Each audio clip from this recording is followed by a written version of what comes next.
Thursday Night Tonight with Adam Bonomo. Filmed in front of a live studio audience. Special musical guest, Wesley Bright and the Honeytones.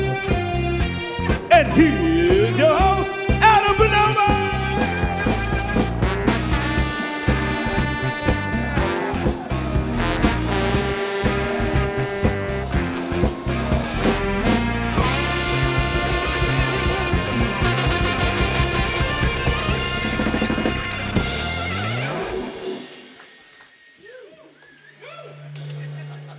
How we feeling? Appreciate y'all being here. My name's Adam Bonomo, and welcome to Thursday Night Tonight. Woo. First things first, I want to say thank you to Blu Jazz for having us. You know,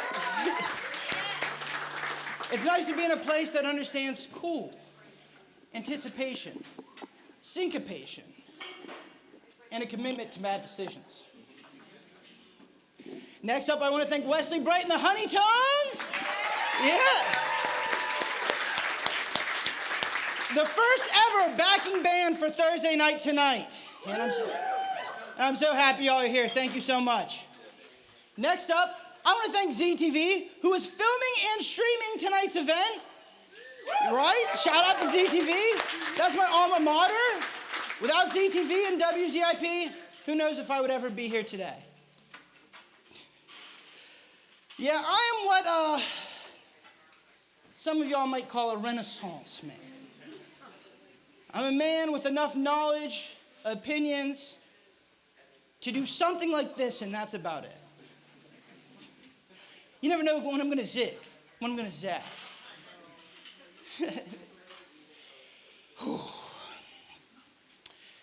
You know, one moment, I'm talking about gravitational waves. The next, I'm learning ballet. I even did a rap battle one time. Y'all, I'm not going to lie. Feeling a little nervous right now.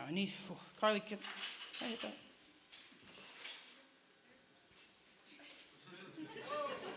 Hold on. Sorry, this isn't working. Sorry, y'all. Sorry. One moment, please. Just a little intermission. Thank you.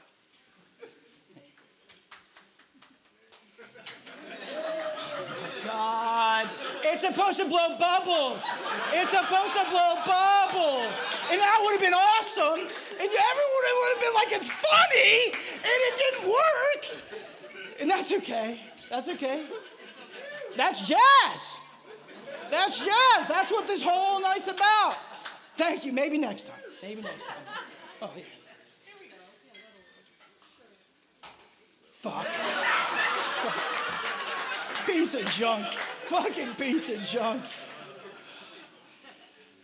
Oh. So act like that worked, huh? We can edit that in post? Awesome. Whew. Here we are today. You know, it's nice to be in a place that, Line.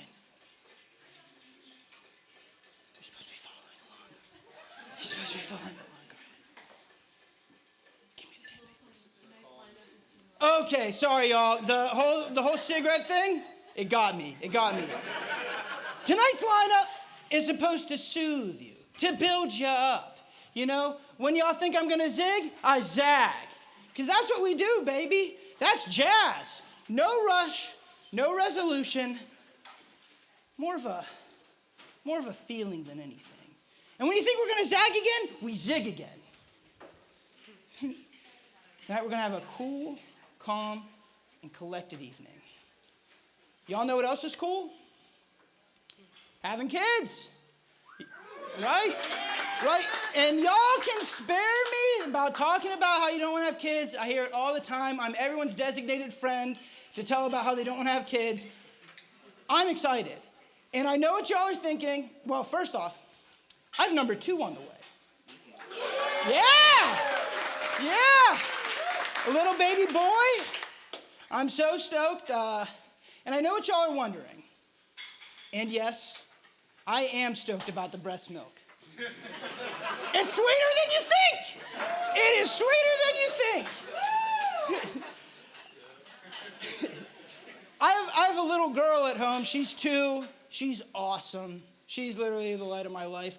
Right now, she's starting to tell me that she loves me, which is so surreal. Oh, it's awesome. There's nothing like it, truly. She also is, whenever she's hiding now, she's starting to be like, I'm hiding. Doesn't really match the concept of what she's doing, but I love looking for her anyway. Also, you guys know what else is really cool? I'm bought back in on bugs, bought back in on flowers, on birds. It's not weird if I go to the park. That's pretty cool. Also, I'm sure any parent here will agree, the best part of having a kid is seeing the world through their lens. There's truly nothing like it. I get to enjoy holidays in a new light, you know. I also get to just experience everyone's firsts again, you know. Whenever she does anything for the first time, I get to be like, I can't even remember what this feeling is like, but it's a truly beautiful thing. You know, we live in this hyper-specialized zone in the world of social media and everything, where these companies know you better than you know yourself, right? And if they're not feeding you insecurities, dangerous ideologies, or porn, then they're letting you know everyone your age is richer, hotter, more successful than you. They're not stuck at the coffee shop like some loser. No, they're on to bigger and better things. But having a kid shows you none of that matters. It's all about being present in the moment. So, check out this bug. We don't have the projector this time, okay? Blu Jazz doesn't have a projector, so I printed this out.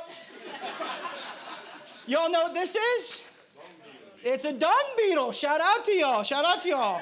Y'all know what he's doing? Y'all know what he's doing? Standing on business. That's what he's doing. He's providing for his family. He's doing what he can to accomplish his dreams. He's not worried about his credit score. He's not worried about looking for a new job. He's not worried that he's still at the coffee shop. And he's definitely not fucking taking orders from a guy named CJ. No, he's making quality pieces of art out of literal shit. And that's what I'm trying to do today. Oh, thank you. Oh, wow. Hey, oh.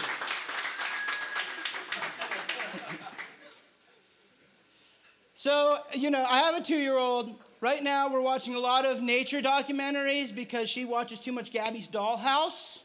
So we're trying to phase out to this. Who here knows about cuckoo birds? None of you? None of you? It's an animal. And anyway, cuckoo birds are insane because they will lay an egg and put it in another bird's nest. And what's crazy is the innate, hold on. For all of you who don't fucking know, this is a cuckoo bird. And right here is it's about to start its ascension of taking these eggs and pushing them out the nest. It boxes them out. You know, like, really good defender. It's awesome. I wish someone on the Cavs would do that. Anyway,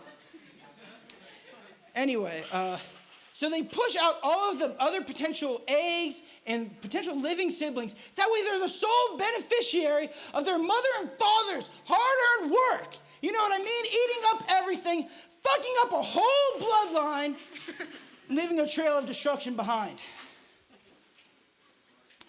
Speaking about family annihilators, have y'all been keeping up with the news? Scary times. Truly scary times. All of you know it. It feels weird. You know, all these institutions are crumbling. The CDC, free press, social safety net. And they also got MTV in the crossfire. You know, I know it's just a home of ridiculousness at this point, but it used to stand for something. I grew up on MTV Jams. I couldn't be the only one, right? Yeah. But it's crazy to see the looming threat of fascism that's kind of going over us right now. It's definitely happening in Minneapolis. Truly scary times. And what's really upsetting me is just how many people are casually holding the door open for it. You know, it's weird how normal this feels. It's weird how normal weird feels, you know?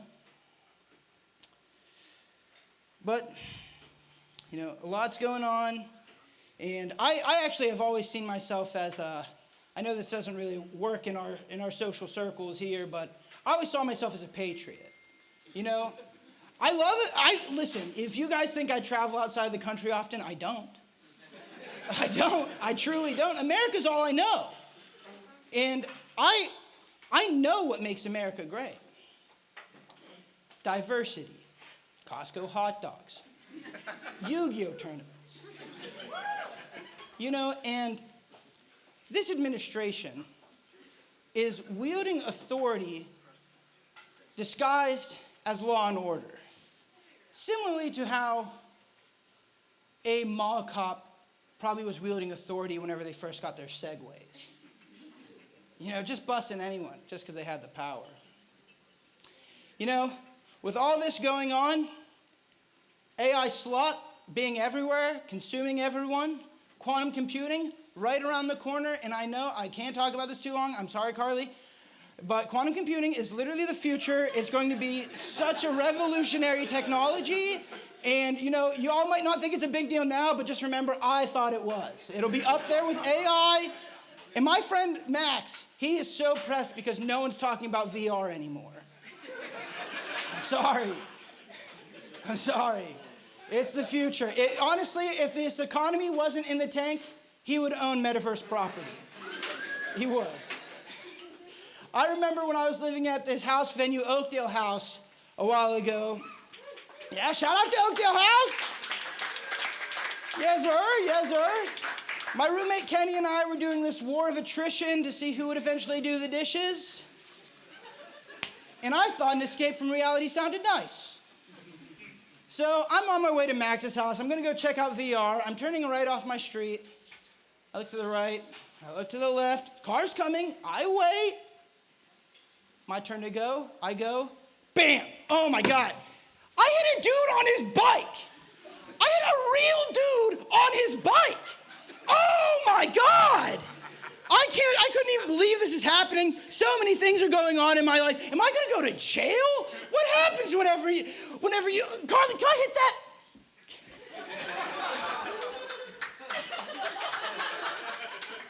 Fuck!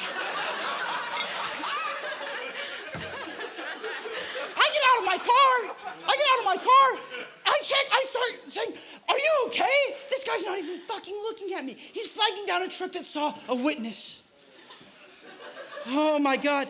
I eventually get a hold of him. He's talking to the guy on the truck. I'm like, dude, are you okay? I just hit you with my fucking car. I feel electricity going down my spine. Are you okay? He's talking to the guy in the car. He turns around. He's like, surprised I even stopped. That shows you where we are right now as a civilization. All right? That shows you where we are as a civilization. You know what he says to me? He says he's going to run it past his insurance. But if I could, if anyone I know needs drywall done, to give him his number.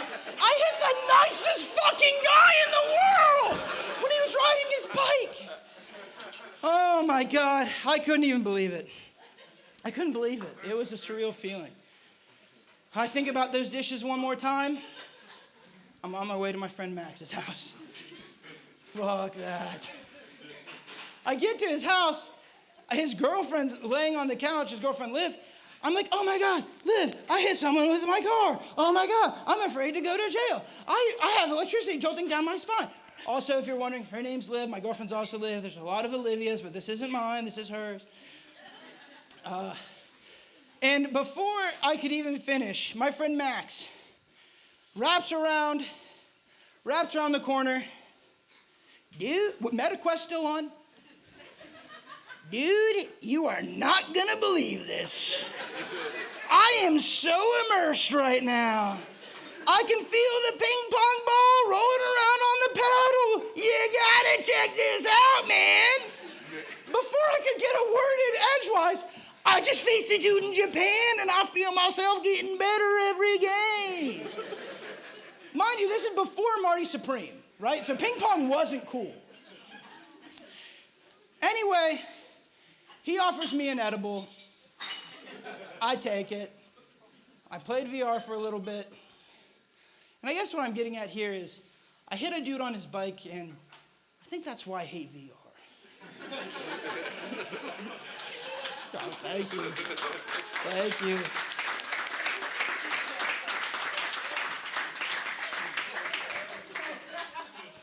How are we feeling?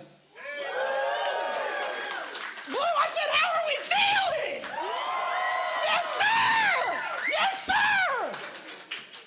All right, all right. Y'all want to bring out our first guest? All right, y'all.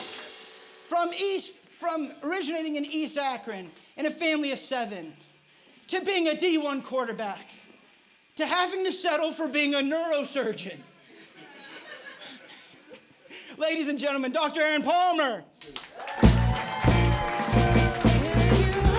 Appreciate you, man. Thank you so much. Y'all feel that? You feel that?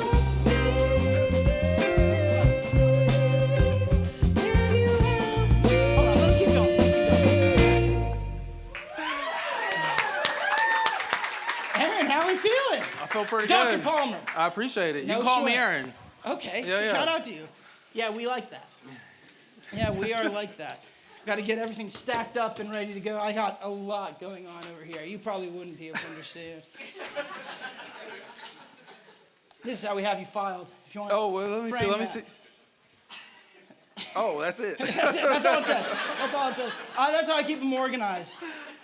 So, perfect. how are we feeling today? I feel good. Yeah, I appreciate the invite. It's been Oh, nice.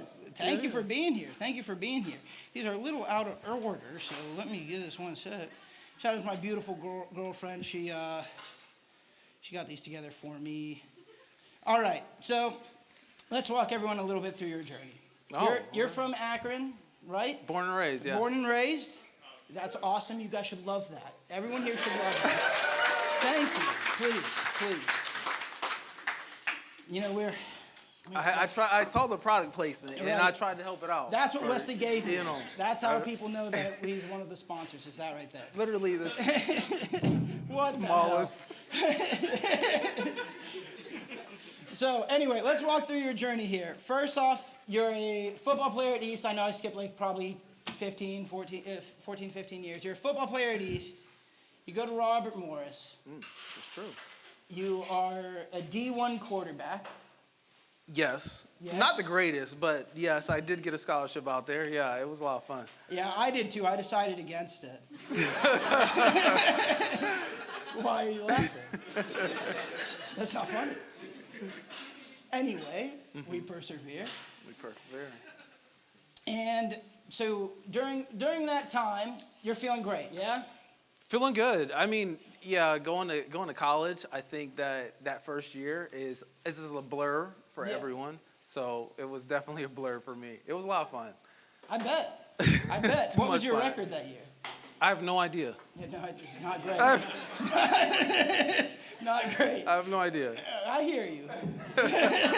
That's how good Hey, that shout out first to year. That first year in college was a lot of fun, and it was much less football. Yeah. But I hear you. My first year in college, I started smoking weed. Hell yeah. College, something.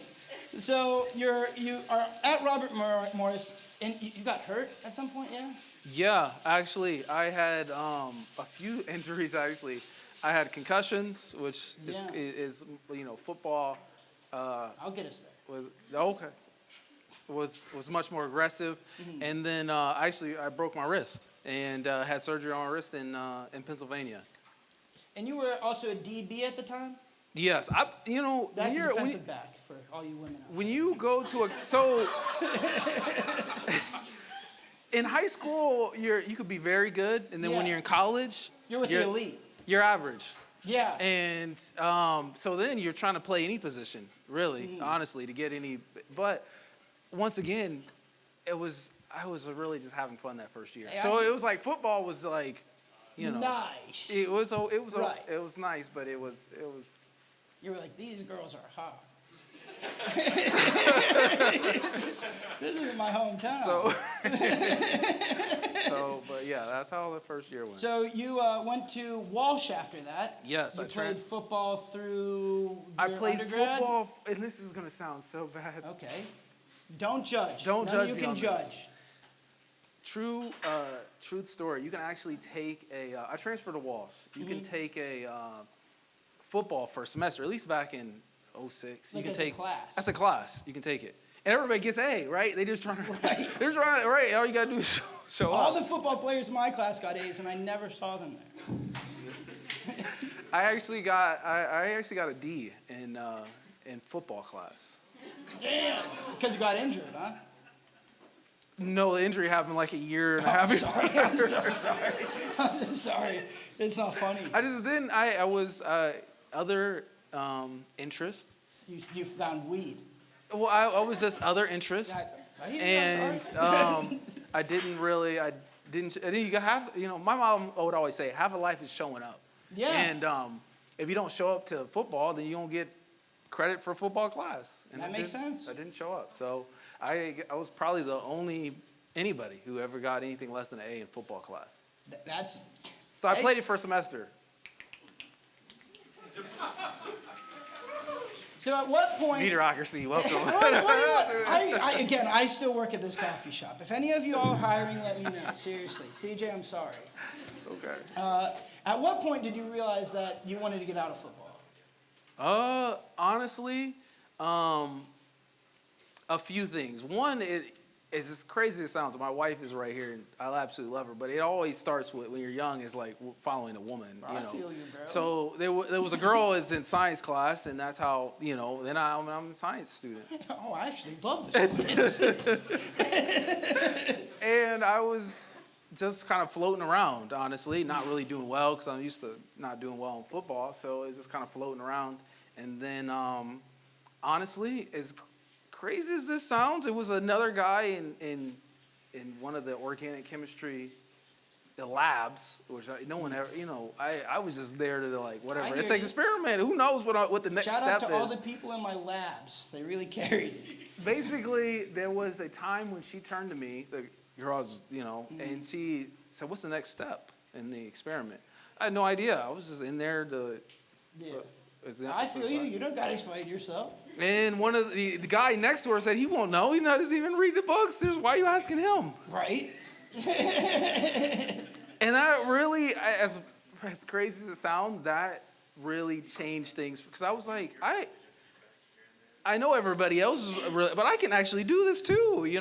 And that really changed my mindset of things. But that's what happened in class. But outside of class, my dad actually got really sick, and that motivated me to go into medicine, actually. Yeah. How much Grey's Anatomy were you watching at that? Zero. I haven't watched one episode. Is your wife in the medical field? Yeah, I know, man. Your life's a little like Grey's Anatomy. It's a little like Grey's Anatomy. Am I wrong? No, I'm a little wrong. Come on, y'all. None of you have watched Grey's Anatomy? It's fine. It's fine. I personally feel like when they made George go to war, for all things, it didn't make any sense. I was like, that goes against his character. He's not masculine at all. Right. If you know, you know, and if you don't, you missed out on 22 seasons of episodic television. Anyway, we'll keep going. We'll get there. So, when you were going to match with med school, some sort of weird anomaly happened where you, at the time, were one of the top-ranked surgeons, if I'm not mistaken, but somehow you didn't match anymore. What happened? Oh, man, that is tough. Because I'm sorry. No, it's like, I think, so when I went to Walsh, obviously the entire time I was chasing women, and Right. eventually my mindset changed, and I was actually a really good student. Yeah. And very good student. And You got an A all through med school, yeah?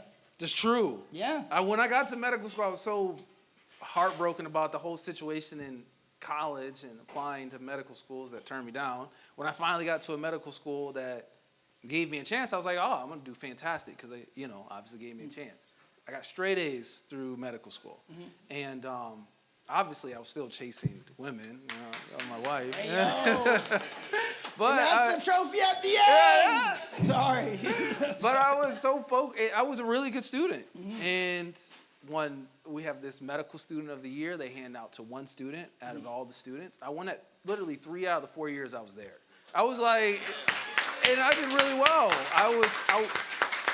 Because neurosurgery is very competitive. All the smart people go into brain surgery Right. You know the sidebar of this? Sidebar? Right, sidebar. I went to East High School, and I went to my reunion recently, and they were so shocked that I actually they were like, wait, this entire time you were smart? That is the craziest, it's the craziest thing. So I'm waiting to have that moment as well.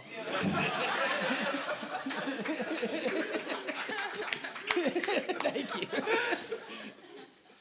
But ultimately, I tried very hard, and I was very focused in medical school, and it didn't. At the very end of it, if you guys aren't familiar with medical education, you go through 4 years, whatever, you do all these tests, and at the last year, you apply to all the hospitals, and there's this draft. They call it the match, but it's really a draft process that. Hospitals choose the doctors choose the hospitals. And after getting straight A's through medical school and doing very well on all the tests, whatever, I literally could not get a job. The entire time, could not get a job. And that was obviously crushing because it was like. I would imagine if I was in that position, I might have given up. I would have felt absolutely, you're the fucking best and no one picks you? What the hell? That I actually. Sorry. I stopped. You're right. I think that, man, it was definitely very tough because I just was destroyed, basically. And I told my family, right? First things you go straight to your family support system, And I was like, I go through this entire 4 years and I can't get a job. And they're like, wait, but you're still going to be a doctor, though, right? And I was like, well, yeah, I'll still get the degree. But they're like, oh, well, fine, you're great. Don't even worry about it. Yeah. But I ended up getting, not going into neurosurgery, and I took a job in Grand Rapids doing general surgery. Yeah. You were living in the attic of some old lady's apartment, yeah? She had to do your laundry, right?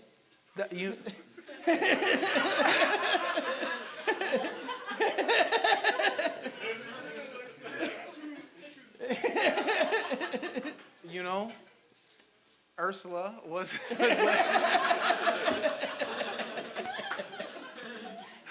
she was, the craziest thing about Ursula is that in the dead of winter, when, in Grand Rapids is surrounded by lakes in Michigan, so they get lake effect throughout the entire winter. You can have icicles on you that are like almost 15 feet. I believe it. Crazy icicles, because you can have a winter, and allegedly this weekend is supposed to be the biggest snowstorm here. But anyway, crazy icicles on and Ursula would be out there literally on the top of the roof with a broom trying to hit them and trying to knock off the icicles of that house. Shout out to Ursula. Shout out to Ursula. Gotta love Ursula. So what? You're going in for surgery. You decide neurosurgery. What made you decide that? Honestly, when I was in medical school, even though I was doing great, you're really, just like in anything in life, you follow people who encourage you or inspire you. And there are a lot of different fields that people choose or don't choose because they were, dissuaded to not go in there. You saw, hey, I don't want to be like that guy. Yeah. And honestly, that's how all the fields that I went to in neurosurgery were. And but I saw a black neurosurgeon, and he saw me kind of like huddled in a corner when it was a trauma. Somebody had come in, had a large brain bleed. They, there's people are putting in lines. There's a lot of crazy stuff happening in the trauma bay when somebody comes in that sick. And I'm just first couple years, I was third year in medical school. I'm just, trying to stay in the corner, trying to stay out of all the craziness. And he walks in, and literally, everything stops when he walks in. And, he assesses the patient, does a quick little neuro exam, looks at the CT. He's like, this patient needs to go to the OR. I'll be up there in 5 minutes. I'll meet them up there. And he's walking out the room, and he looks at me. He's like, are you a medical student? I said, yes, sir. And he's like, have you ever seen brain surgery? I was like, no, sir. He's like, you want to come help me? And I was like, yes, sir. And we go up there, and we do the surgery, and I'm up there crazy. We get we're literally drilling off the skull. And it's like, oh, this is the craziest, right? The most of the time, I'm just sitting in the corner, and I'm over here like doing, it was the craziest thing. And, no one had ever let me touch no one had ever let me touch any instrument. Three years of medical school, no one ever let me touch anything. Because, this is how litigious everything is, and just be, and then you have to have good relationships. And honestly, the majority of medicine are older white men, and I don't have a lot, at least at the time, I didn't think I had a lot in common with them. And so it was very difficult to have like a personal, organic relationship with him, so I didn't get to do much. And this guy, he's a black neurosurgeon. He came in. He's from Atlanta, and he let me cut the brain, which was I'm just seeing it pulsate, and I'm like cutting the. No one had ever let me touch anything ever, and I was like, oh wow, this is live, right? And I'm too squeamish for even the idea of this. But I was like, this is the craziest thing, I had gone home like, oh, I had saved his life. I didn't do right, obviously I couldn't have, but you helped. I definitely helped. You helped. You definitely helped.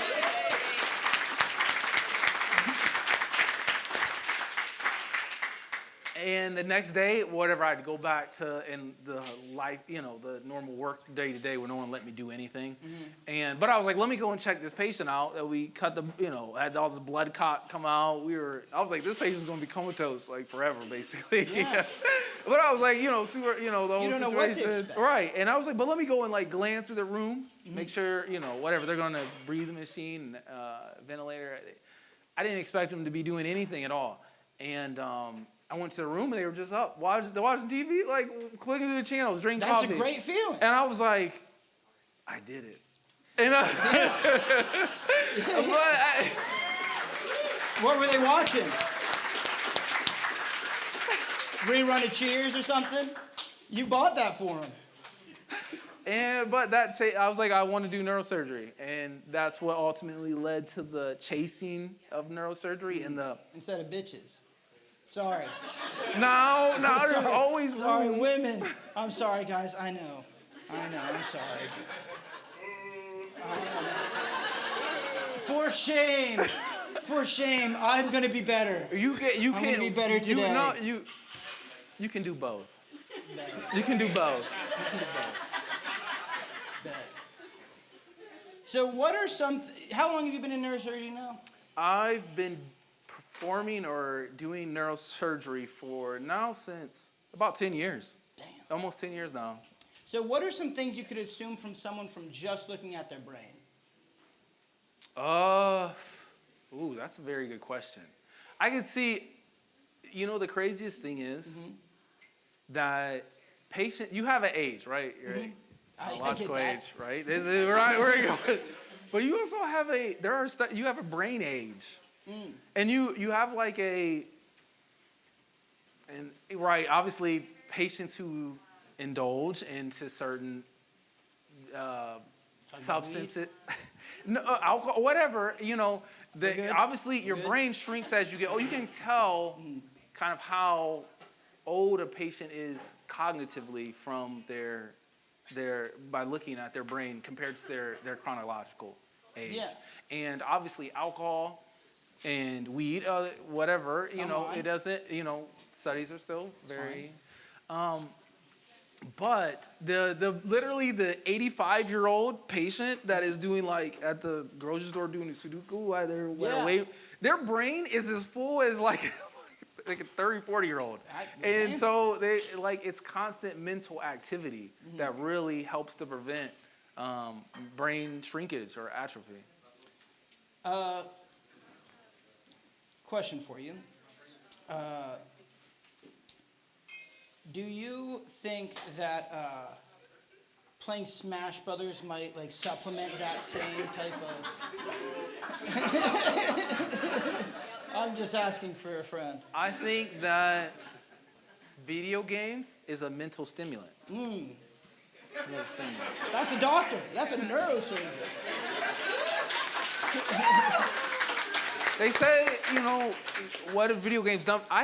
This is the truth, I had never told you about it. I had a neurosurgery residency interview where you graduate medical school, you're going to be a neurosurgeon at residency training.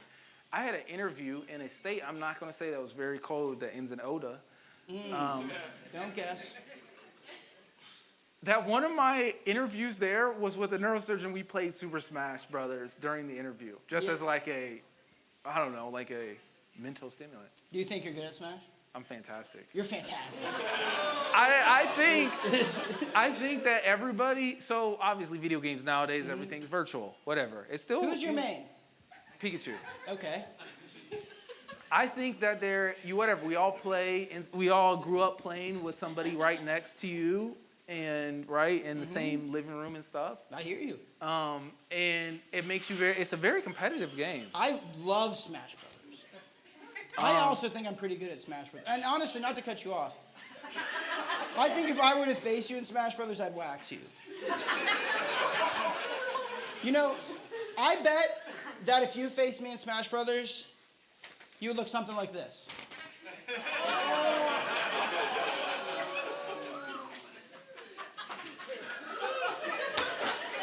No, so obviously that's insider information. I have the foresight.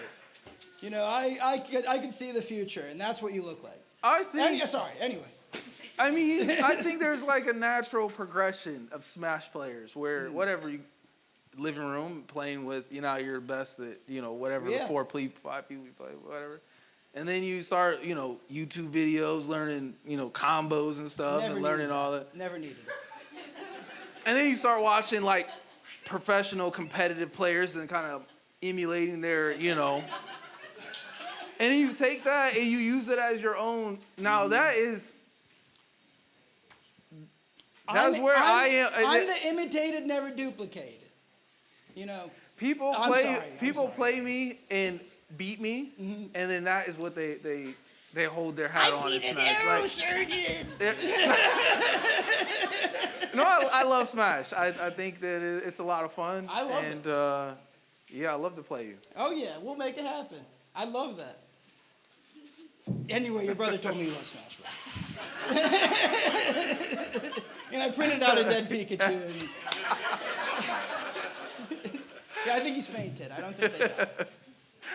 Anyway. So you were doing this at an interview. They were testing to see how much your cognitive ability was there. With Smash, yeah. Obviously, I didn't get. Obviously, I didn't get a job there. Yeah, no. If you would have been facing me, you probably wouldn't have got a job there. If I'd have let him win, I probably would have gotten a job there. Oh, you won and they didn't hire you? Yeah. Criminal.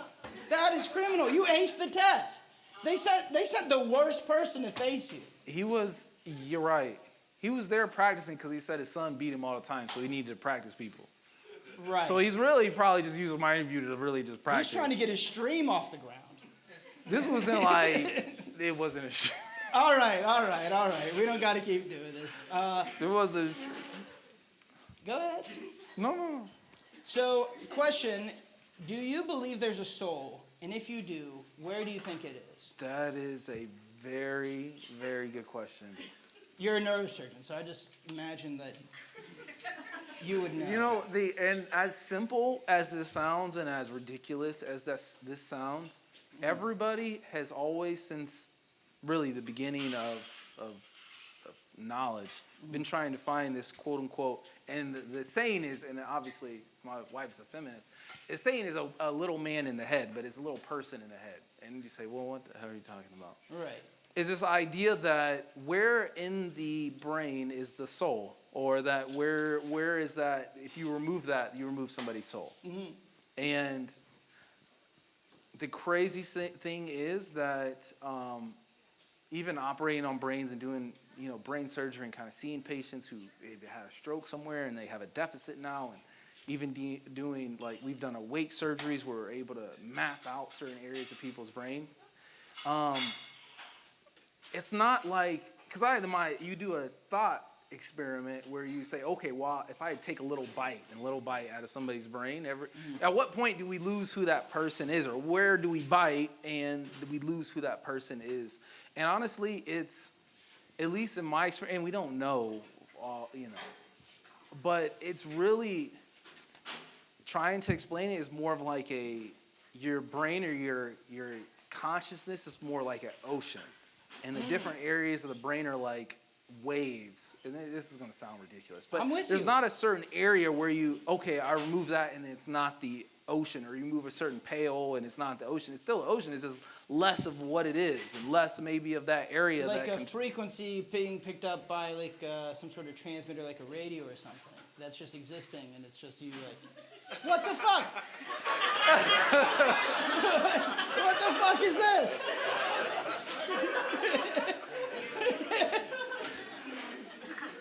What's your questions? What do you all got? Sorry. No, you're good. Go It's ahead. just like the radio. It's just like radio.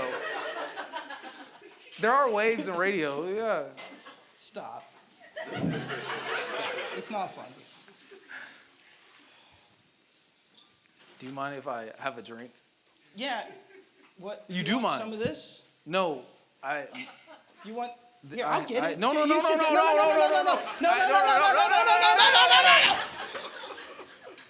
Go ahead.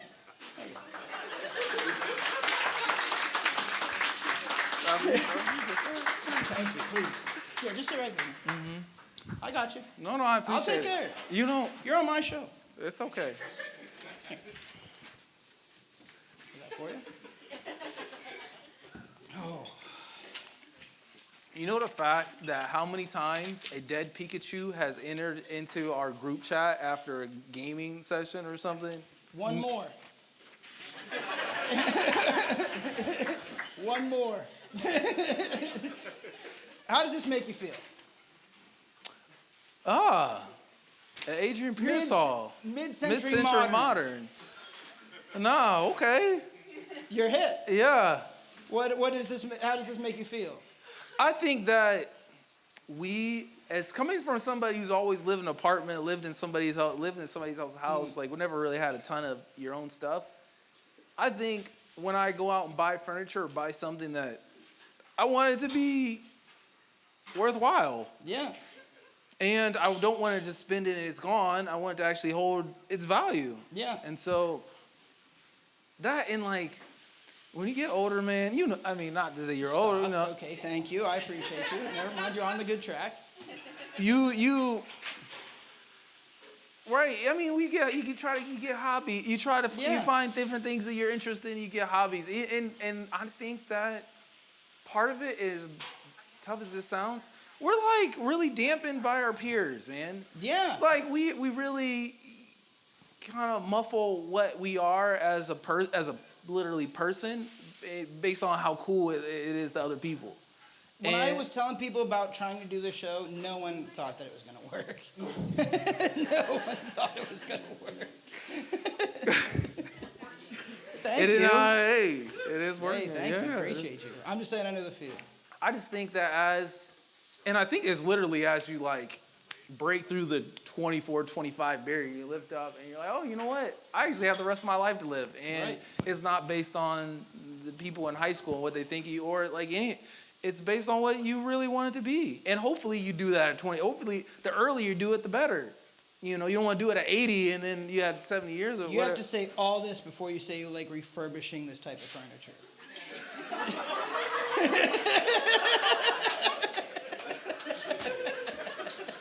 I hear you. Go on.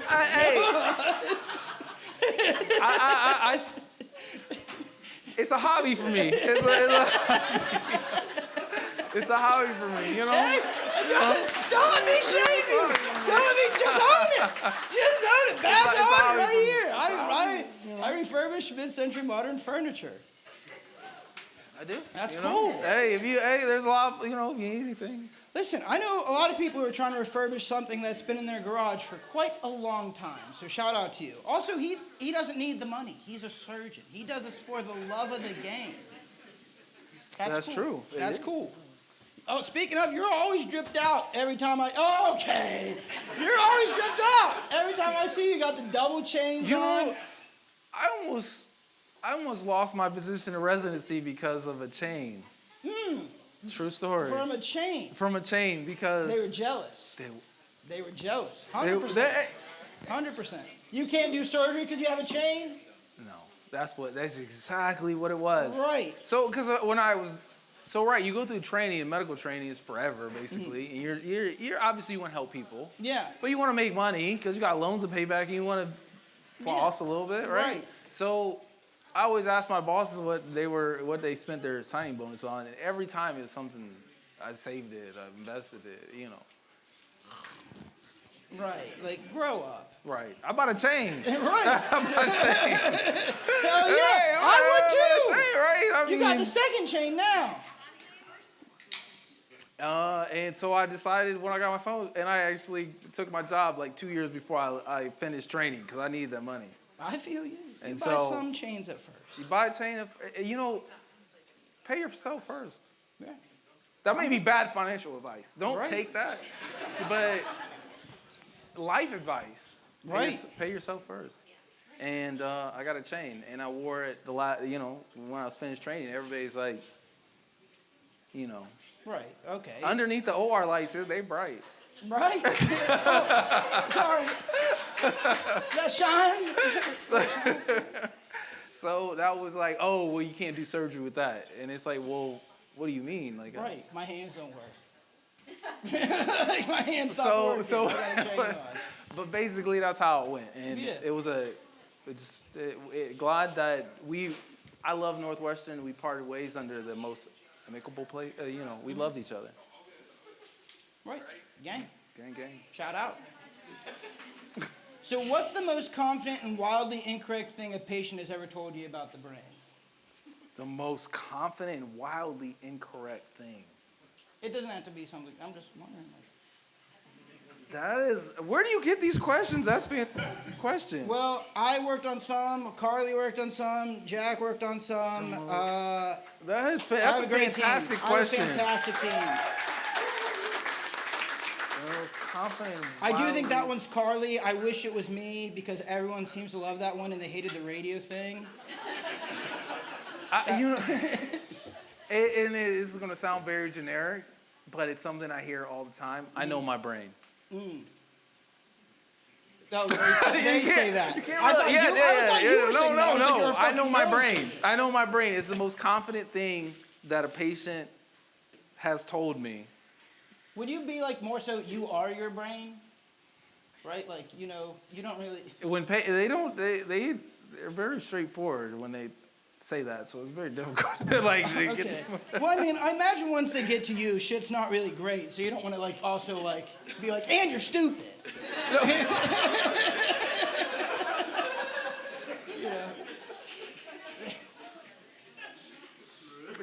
I think that the patients, they are always right in their own right. That's wildly incorrect in your field. Absolutely. That's wildly incorrect. It's wrong in my field, and I make lattes. All right, so I know it's a buzzword at the moment. Is brain rot real? Brain rot.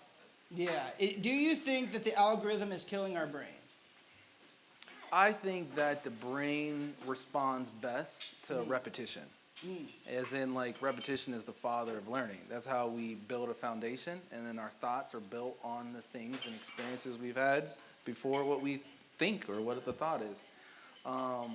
So I do think that repetitive things in a negative direction that don't encourage brain growth could leave you stale or stagnant and lead to quote-unquote brain rot. But I do think that there are phases in your life. We have a long life compared to other animals. And I think that sometimes we may be in a stale or stagnant position, but we have a impetus that causes us to be inspired, and then we do more work. It's I think no skibbity toilet. I think it's very sinusoidal. All right. I don't.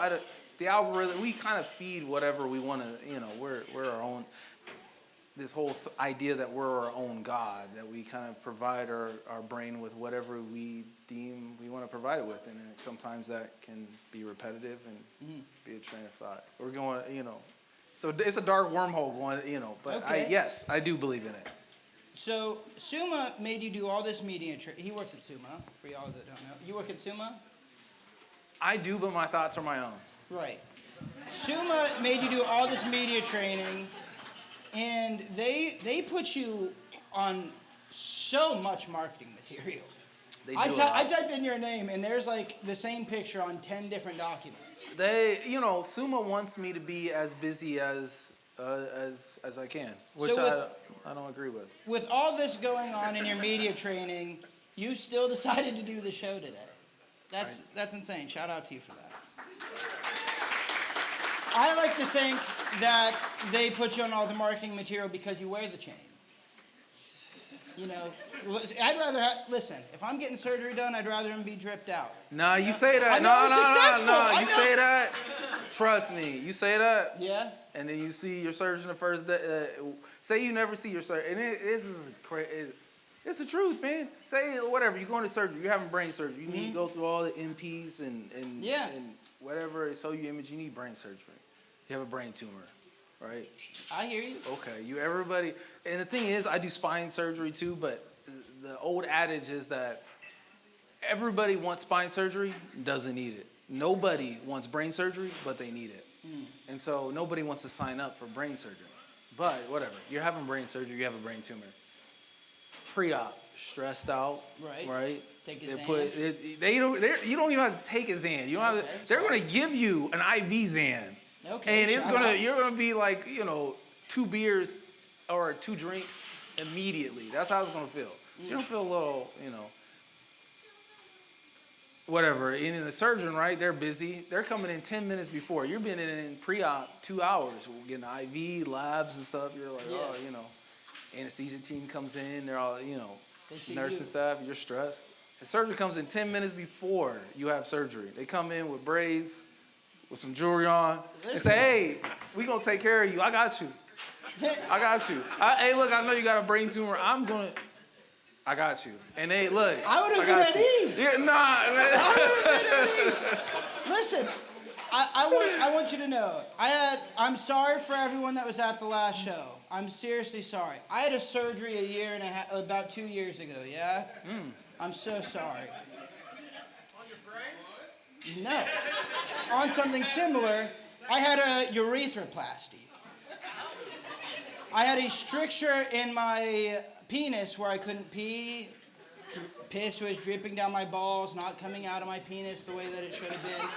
And when I met my surgeon, it was Dr. Bose, if you know Dr. Bose. Bose. I've probably seen him. She knows you. She would have thought you were awesome. She was like, oh, you have him on the show? We're really close. She said that? Dr. Jason Casey. He was the person that I had on my last show. He's really cool. If you guys, he sucks at golf. Oh. Anyway, I saw her and I was like, there's no way this freaking lady is about to do surgery on my penis. She's about to see it when I'm like unconscious. And oh cold. My God, it's cold. It's so cold. And I'm a grower. I'm not a shower. It was terrible. Stop. That's not funny. That's not funny. It's very common. It's a lot of vulnerability. You know being what? A patient. You know what's crazy? Is It's HIPAA basically. You know what's crazy is I was the only person around my age to have that surgery done, and they had to fill it full of X-ray fluid. My penis, they had to fill it full of X-ray fluid, right, to get a map of the stricture that I had. Yeah. And because it was so irregular, I have all of these med students in the room watching the process go on. Oh my God, bro. All these 22-year-old girls and fucking little The fact Just that watching me. this is 100% accurate. He's strangling my shit, man. And like, you know, it's like this. You know what I mean? It's like this, and he has to like barely get it in there. It is terrible. Absolutely terrible. And when she walked in, I'm so sorry it's for okay. you. It's okay. It wasn't awesome. It really wasn't my favorite. Did a whole show about it. It's on YouTube. That's horrible. Yeah, thank you. I appreciate you thinking it's horrible. That's horrible. Thank you. Okay. Well, we'll stop talking about my penis. Speak. Hold on. My baby mama's here! Yes, sir!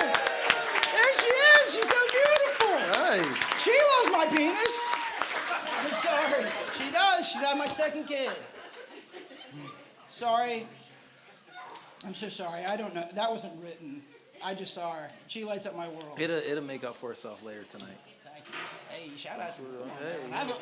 I have a little kid. I doubt it.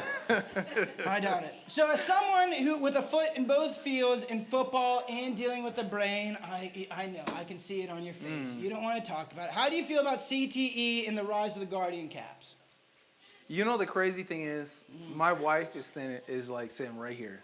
Earmuffs. Earmuffs forever. Please. And I'm just being honest with you. Right. And this is going to sound bad. Yep. Actually, I'm not going to say it. Say it. No. Say it!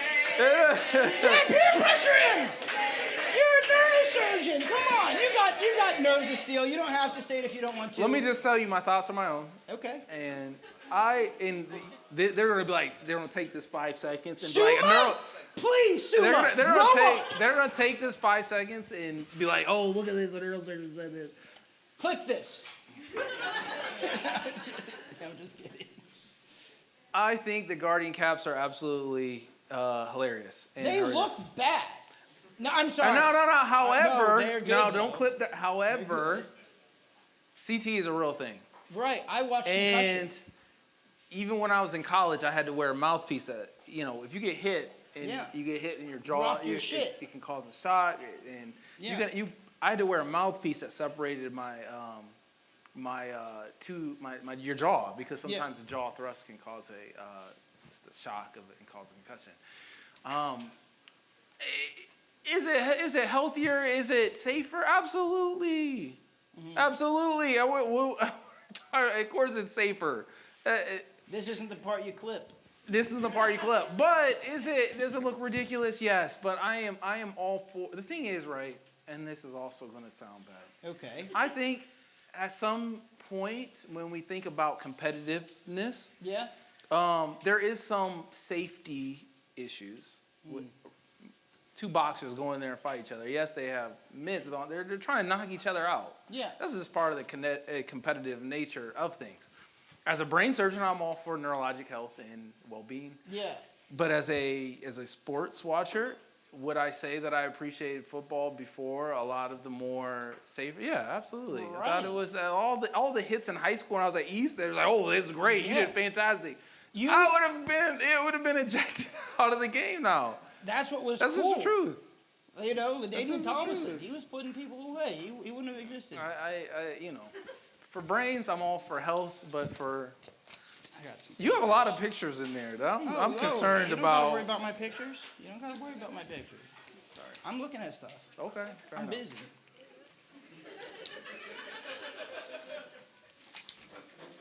Carly, could I have the thing that's not the monologue right there? Time for a word from our sponsor. Sorry, I got to do an ad. This is something I'm doing now so I can have sponsors, and so Wesley Bright will play. Thank you.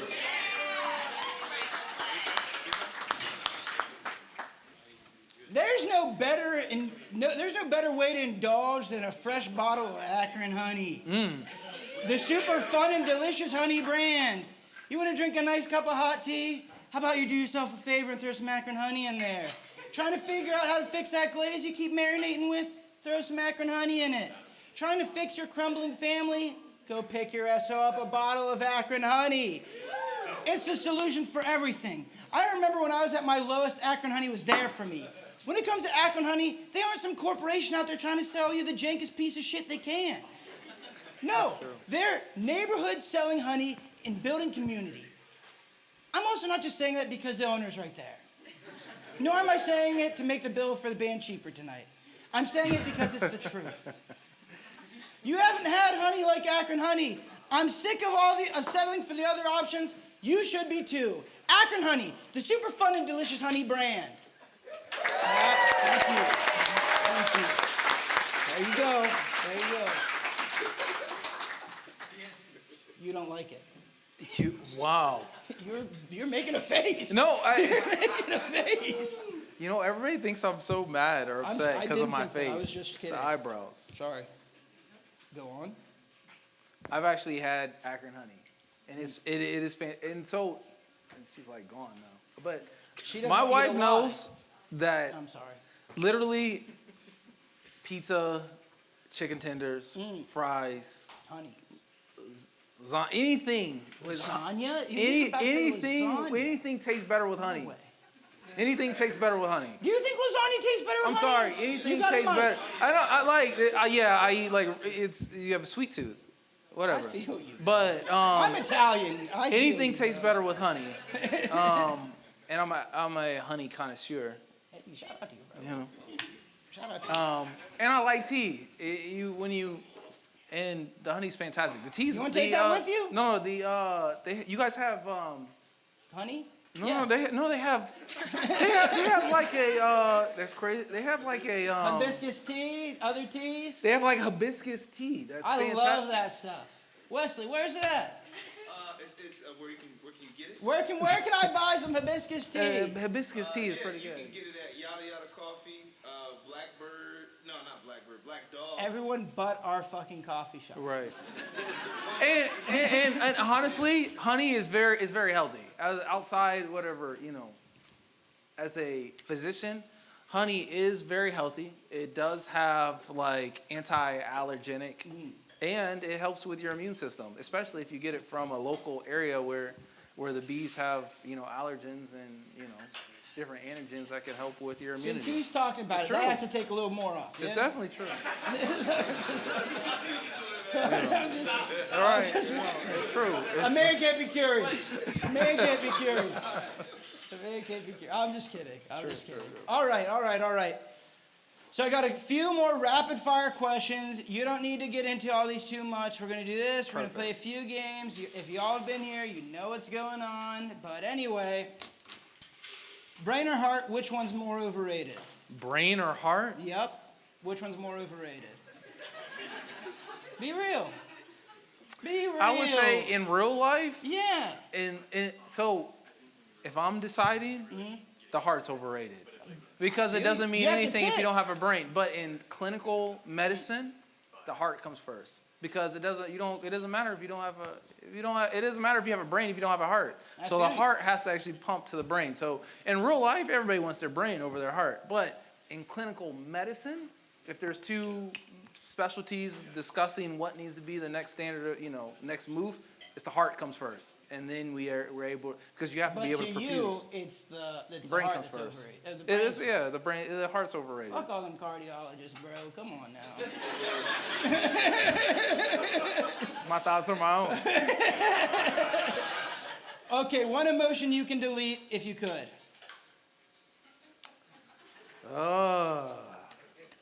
If I personally? No, someone else. Jealousy. Jealousy? Jealousy. That's a good one. Jealousy is a very weak emotion. I would say something stupid. No, jealousy is something that sometimes doesn't make any sense and will often really fuck you up when it comes to relationships. Yeah. And to be honest, if you really in your own, it doesn't matter. So you're really just messing up things that don't even need to be messed up because you're in your own mind. Is free will real? Who's writing these? I don't know who wrote this one. It's the same cast of characters. I think that at the end of the day, we're all, this whole idea that we're the godsend. We're the god of our own what we create, what is relative to us, what we interact with on a day-to-day. So, absolutely. Gang. One thing you'll never stop being disturbed by. One thing I'll never stop being disturbed by. Yeah. Groupthink. Groupthink. I feel that. Groupthink. You get locked into an idea. And it could be just 10 people. It could be a whole nation of people. And that can change literally the course of human history. Listen, and if you were listening to that monologue, I think there's a category of people in that groupthink right now. A little scary. Sorry, Rob, I'm sorry, wherever you are. He'd hate that. Mm-hmm. He's over there. He's hiding. O.J. Simpson. Oh, no. From a brain perspective. What do we do with that? Do you think he was suffering? Do you think he was suffering from CTE? Do you think that that's why he might have allegedly done those things? Just what? I don't talk to neurosurgeons. I'm wondering. My opinions, my thoughts are my own. I think this one was Carly's. It was! You know, I think, honestly, the majority of us were too young to really anticipate and understand the gravity of that decision back in the 90s. Yeah. Honestly. I mean, you. looking back now, they just have memes. After concussion, it can be a discussion. The movie. Will Smith? No, it was a good movie. But you think that there's a chance? Pass. Pass?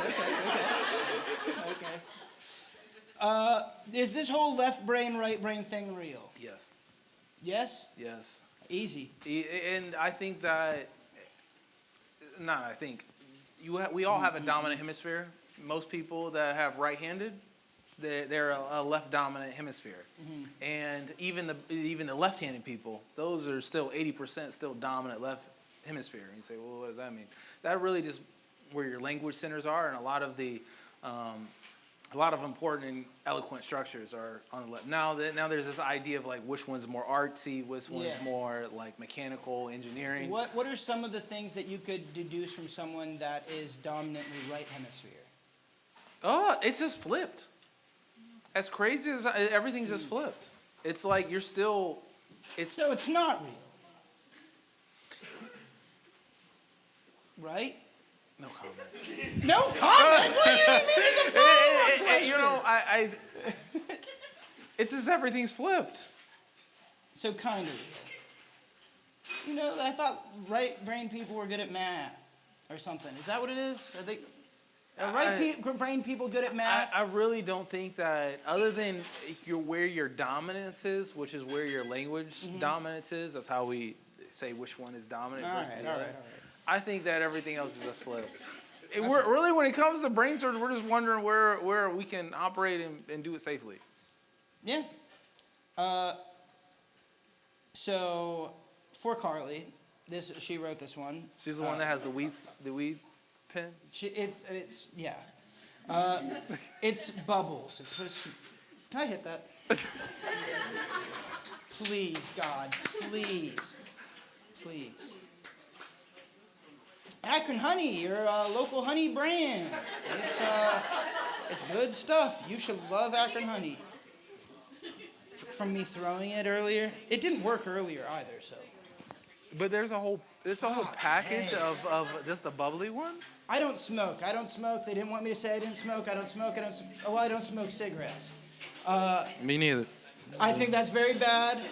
And I thought the bubble bit would be funny. It didn't fucking work. That was like $30. Shout out to Carly. Shout out to you. She also gets to keep it though. So anyway, for Carly, why can she sometimes feel the veins in her eyes or the grooves in her brain if she thinks too much? This. You can say this falls under the most wildly incorrect a patient has ever told you about. I mean, patient. We are constantly chasing this idea of migraines and patients with headaches. I'm not sure. Do you have headaches? I mean, sometimes, yeah, I guess. There are some people, I've never had a headache before. What? There are some people in the world who've never had, that have never had any headache. So, but. Who else? Who else has never had a headache? Wait, really? Anybody else? Anyone else? I always think that that's a cardinal thing that when I start having headaches, I'm going to have a brain tumor. I've never had a headache before. But my every patient I have has a headache. So I like try to think about what a headache feels like. You must have a great... you must have a great partner, you know? She has headaches all the time. I love you so much. Headaches can be like muscular, like we have a tension band. We have all these muscles around our facial features and stuff like that. But we have this connective tissue around our skull that if we pull on the muscles can cause headaches all around. And tension headaches, which you're stressed, or you could have, ocular headaches. The whole point is that patients have migraines, and sometimes you can have issues with regards to covering your brain that can cause migraines. And is it tension? Is it the veins in our brain? Tim, do you get headaches? Maybe. Tim gets headaches all the time.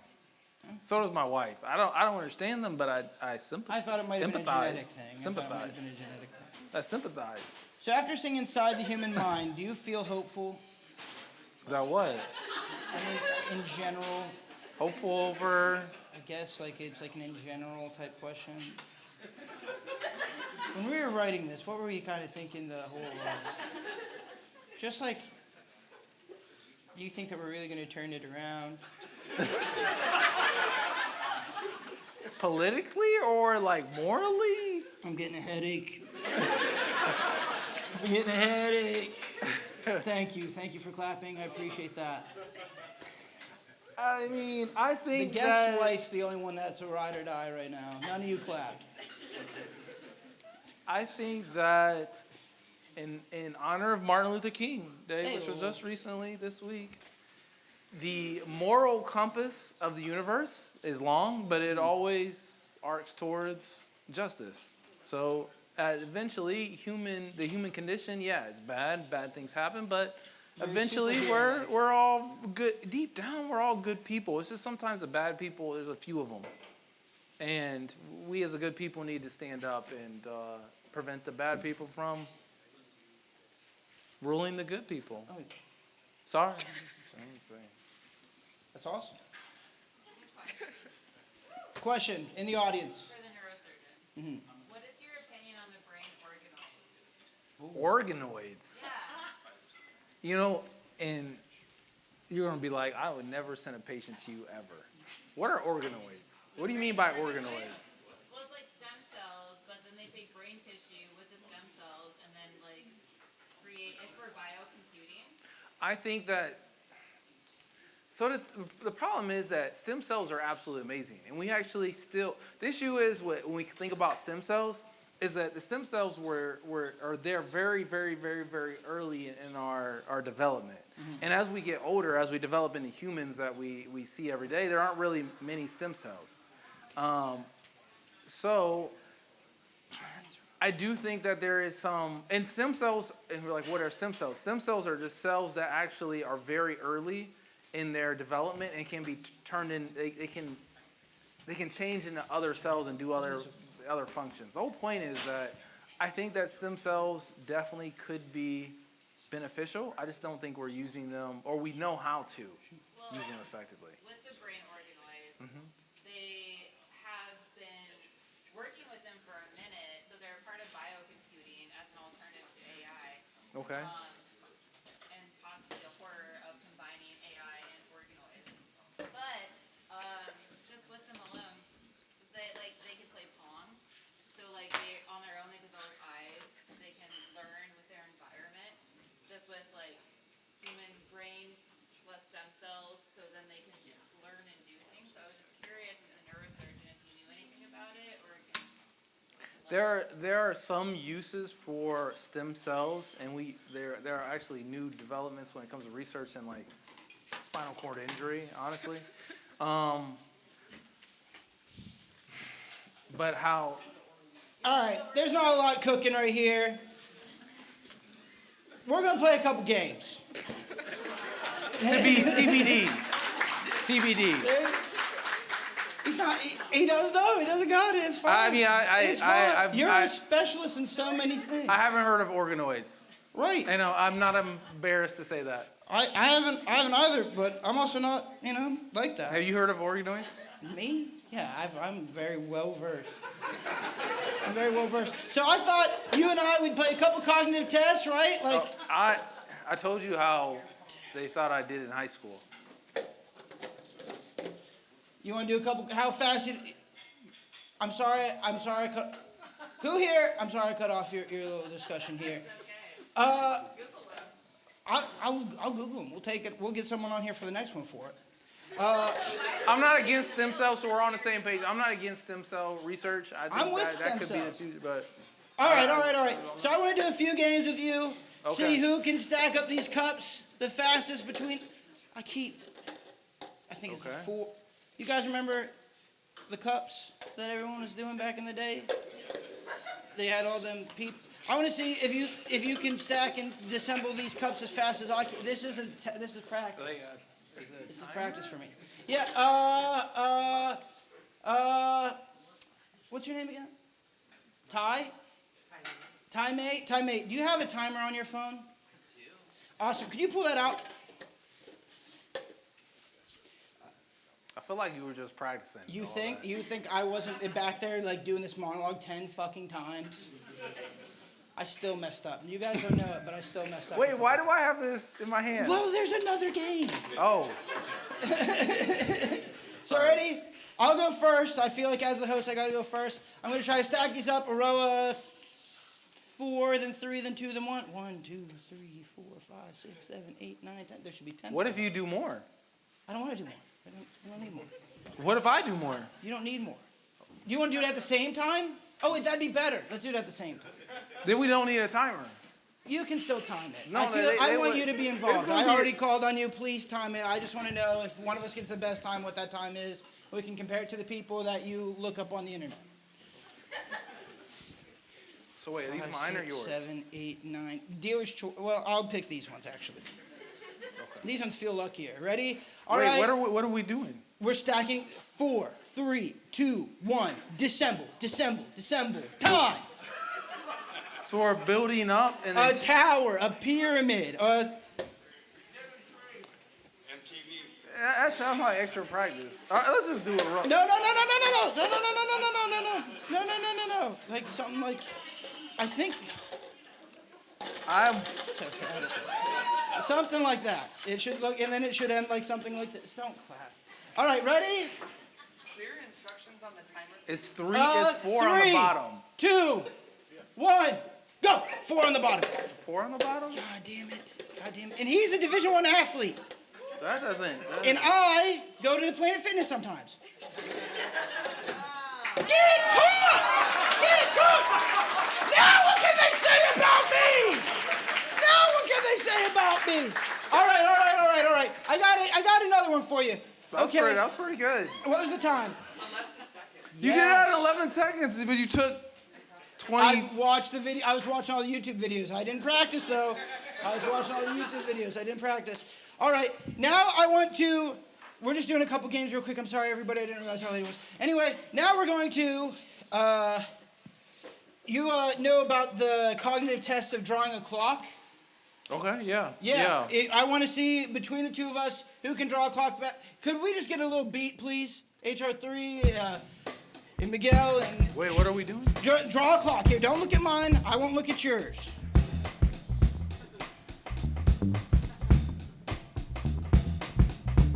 Wait, what time is it? Probably like 9. Oh, draw a clock at 4:20 then. 4:20? Some people know what that is.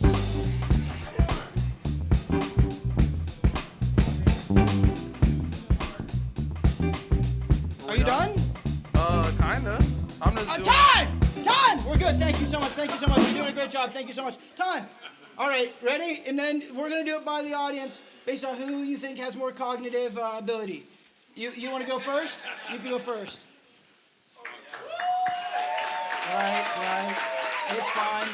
How about this? Yes! Yes, sir! That was the joke I had. It's a digital clock. Fair enough. It's a digital clock. If Trump would do it, couldn't. He doesn't even know what 420 is. you know. All right, one more. I can't believe I drew a stupid. Well, you did it the way you're supposed to for dementia and stuff. I did it the jackass way where mine's easier to read. Okay, one more thing. Alphabet backwards, real quick. Ready? ZYXWV or ZYXWV UTS R QPONMLKJ IHG F EDCBA. Hey.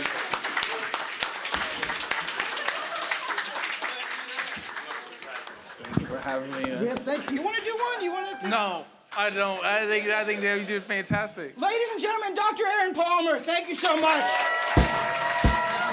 This is awesome. Mind if I take this? We'll be right back. Grab a drink, tip your bartender, tip your waitress. We'll be right back. We'll be doing kung fu, all kinds of shit. It's gonna be so much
Ladies and gentlemen, we're going to bring it back.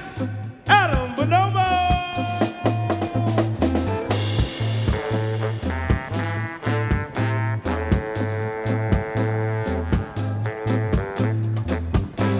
Yes, sir.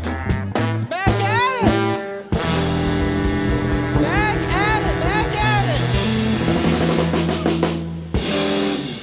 Thank y'all for being here tonight. Appreciate y'all sticking around. I know there's probably some people smoking their cigs or whatever. Some people left. I'm sorry that first one went so long, but shout out to Dr. Aaron Palmer.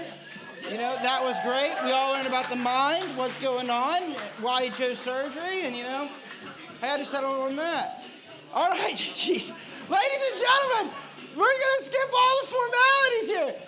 Kung Fu, ladies and gentlemen, put your hands together for Kung Fu Bob.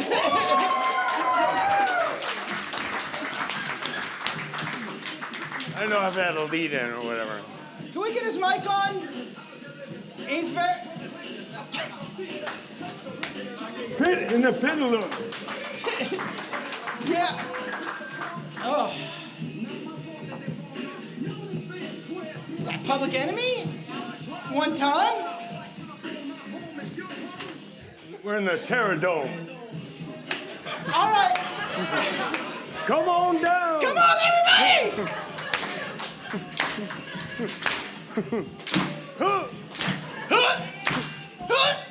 Come on down.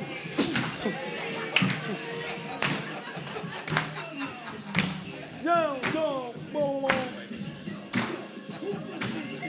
Okay. Kung Fu Bob, ladies and gentlemen. Kung Fu Bob. How are we feeling? Thank you for being here. I'm a little tipsy. That's okay. I've heard We're about at a I've heard about bar. you people. We're at a bar. We're at a bar. You're in a safe space. Can I sit on my mic? No. Can we Crop- hear him? crop dust Can you it, hear like- him? You got him? Now What? we're cooking. Carly wants you to turn that off, man. All right, now we're cooking. I'm sorry. Yes, ladies and gentlemen, Kung Fu Bob. I appreciate you showing up. Yes, just take that. No one saw that. No one saw it. I don't even. Clandestine. Listen. So a little bit. This is about to be awesome. This is about to be so awesome. I'm just stoked. A little background on Kung Fu Bob. You're a regular at Carly's old bar. She's told me a million stories about you fighting, traveling, DJing. I'm glad we finally got to have you on stage. I don't know many stories that you and I. Sorry, this is a relic of the past. I don't know many stories we can talk about. I do know a few stories we can't talk about. How are things going with you, man? Good, good. I've stayed out of jail That's for good. quite some time now. Yeah, out of the big house. Out of the big house. That's what we like to hear. All right. That's what we like to There's hear. wanted posters and whatnot, but you don't know me. He looks like that guy, but stay right there. All right. Ooh, ooh, ooh. I had a second monologue, but I appreciate you just pulling up, bro. That's awesome. I didn't know. I was talking to my promotional coordinator, and then he was out taking a Duke or something. I was like, well, what's going on here? I was like, oh, man, I got to get out there. So they call you Kung Fu Bob. What styles of fighting are you trained in? Styles of fighting. Yeah. Like, what is Well, it? Like there's- Taekwondo, Kung Fu? Yeah. I'm bad at this. Jerry Ding Dong at your mall Taekwondo program. Like, yeah, man, get your fucking green belt with your 2 stripes and whatever. You're like, you're doing like, you're thinking like, I'm Billy Blanks, and you can't beat yourself out of a paper bag, and you get, beat up at the ATM. They take everything. You're like, man, Billy Blanks, I thought it was all right. Like, yeah. Yeah. And you end up at PU University, where everything stinks. Like, oh, my God. Have you seen bum fights? Yeah, I don't. I'm not into fighting bums. I hear you. No. It was a crazy thing. No, I mean, I like a little more competition, though. I hear you. Bums, you can have a good bum. He might have gamey, he's grainy. I'm like, no, you're a bum. Stay over there. I'd rather beat people up that deserve it. Hey, shout out to you. You're a man of morals. So where does the name Kung Fu Bob come from then? Well, I started martial arts at the ripe old age of 27. And there was like Karate Bob, Ninja Bob, Bicycle Bob. Everybody was like, and then my one friend coined Bob Fu. And then I started DJing like 30 years ago, and I was like, Bob Fu doesn't translate that well, so I picked Kung Fu Bob. Hey, shout out to you. Shout out to you. But a lot of people don't know that like Kung Fu doesn't mean martial arts. It means like Jimi Hendrix was Kung Fu, had a guitar. It means anything that you It's take like jazz. a lot of time and practice and do anything at, and they're like, yeah, all right, whatever. So you're a DJ. ideally. And also martial art. I still get paid 30 years later, which is funny. Hey, that's 'Cause what's up. I DJ off this, and I do vinyl and cassettes. So did you see Gigi Allen run from the police? We ran with them. They kicked us all out of the club, and we're like, yeah, all right, Gigi, let's go. He does Daisy Dukes, his little ding dong hanging out the side. It was in Bethlehem, Pennsylvania, and there was like 7 cops. It was 20 minutes into the show. We had destroyed the entire place. And he's like, yeah, I'm going. So we ran out the back door. I'm like, go, Gigi, go. And he just ran down this track.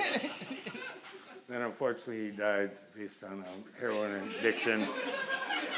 It gets the best of us, man. But yeah, his leather jacket, his fucking cowboy boots, and his Daisy Dukes with his ding dong hanging out the side.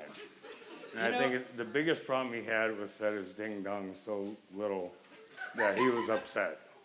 Because I'm not looking. So, Kung Fu couldn't Bob, hide it. did you ever get into philosophy? Yeah, sure.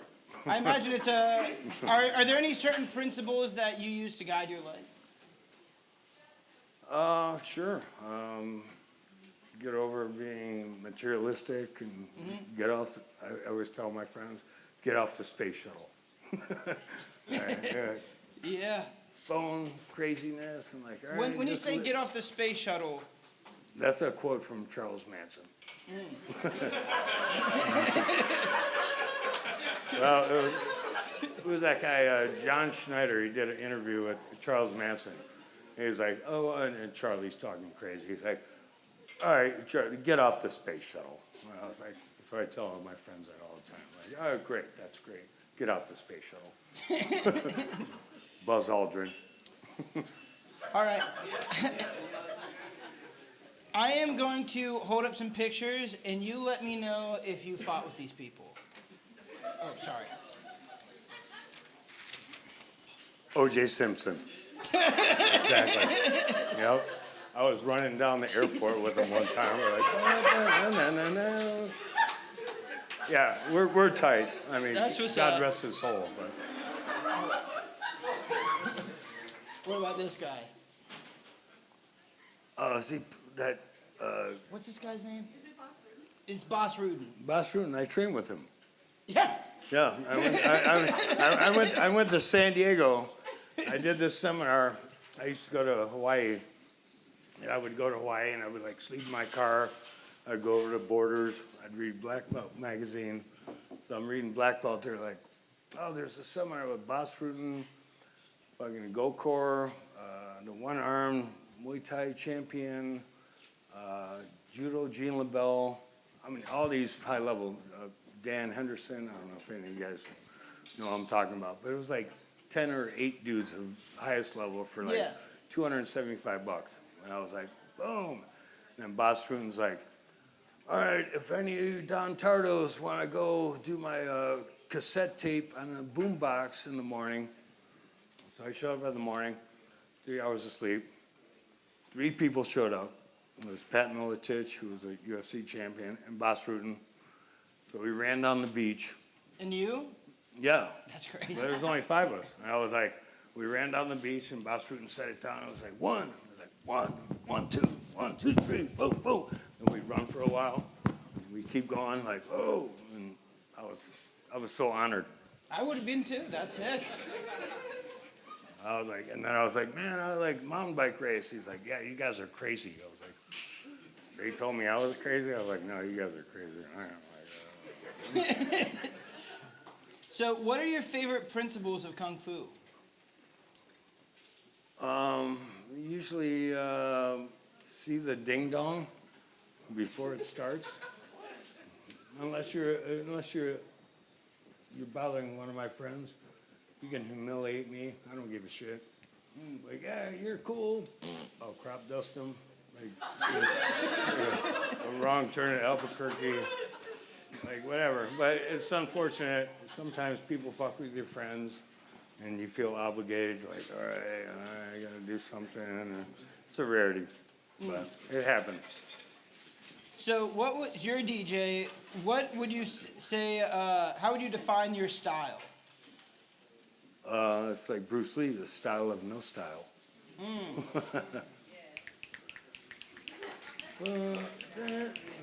Welcome to the Terror Dome. Trouble on my mind, refuse to lose. If the drummer get wicked. All right. I play a lot of soundtracks. I play a lot of obscure music. I scare half people out when I DJ. I'm like, yo, you this, you don't play this and that. I was like, no. I crop dust them. Chew on that for breakfast. I'm like, sorry, I'm not here to make tips, and I don't play hits. I'm not contemporary. I'm old. Yeah. Yeah. You're I'll a be man like, of oh, like, principle. boom. Whoa, Jesus. Chew on that. Oh, maybe come over here. I remember when I met. Kick Whoa, this honey over. whoa, come on. Kick that honey I over. better take some off the tab. Yeah, pour some sugar on me. So, do you ever find yourself in a Zen type state comparable when you practice Kung Fu whenever you're making beats?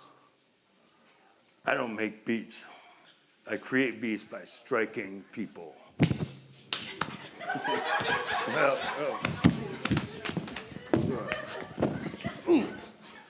that's my beat. That's my beat program. But I'm a super nice guy. That's when you call, you get beat up. Hell yeah. Hell yeah. In your mind, do you see yourself as a fighter or a DJ? I think I know the answer. In your mind, do you see yourself as a fighter or a DJ first? A lover. Damn straight. Damn straight. The art of war. I'm like, all right, last resort. I'm a pacifist. I'm like, all right, but I agree, like, 90, about 3 or so percentage of people deserve to have their ass beat.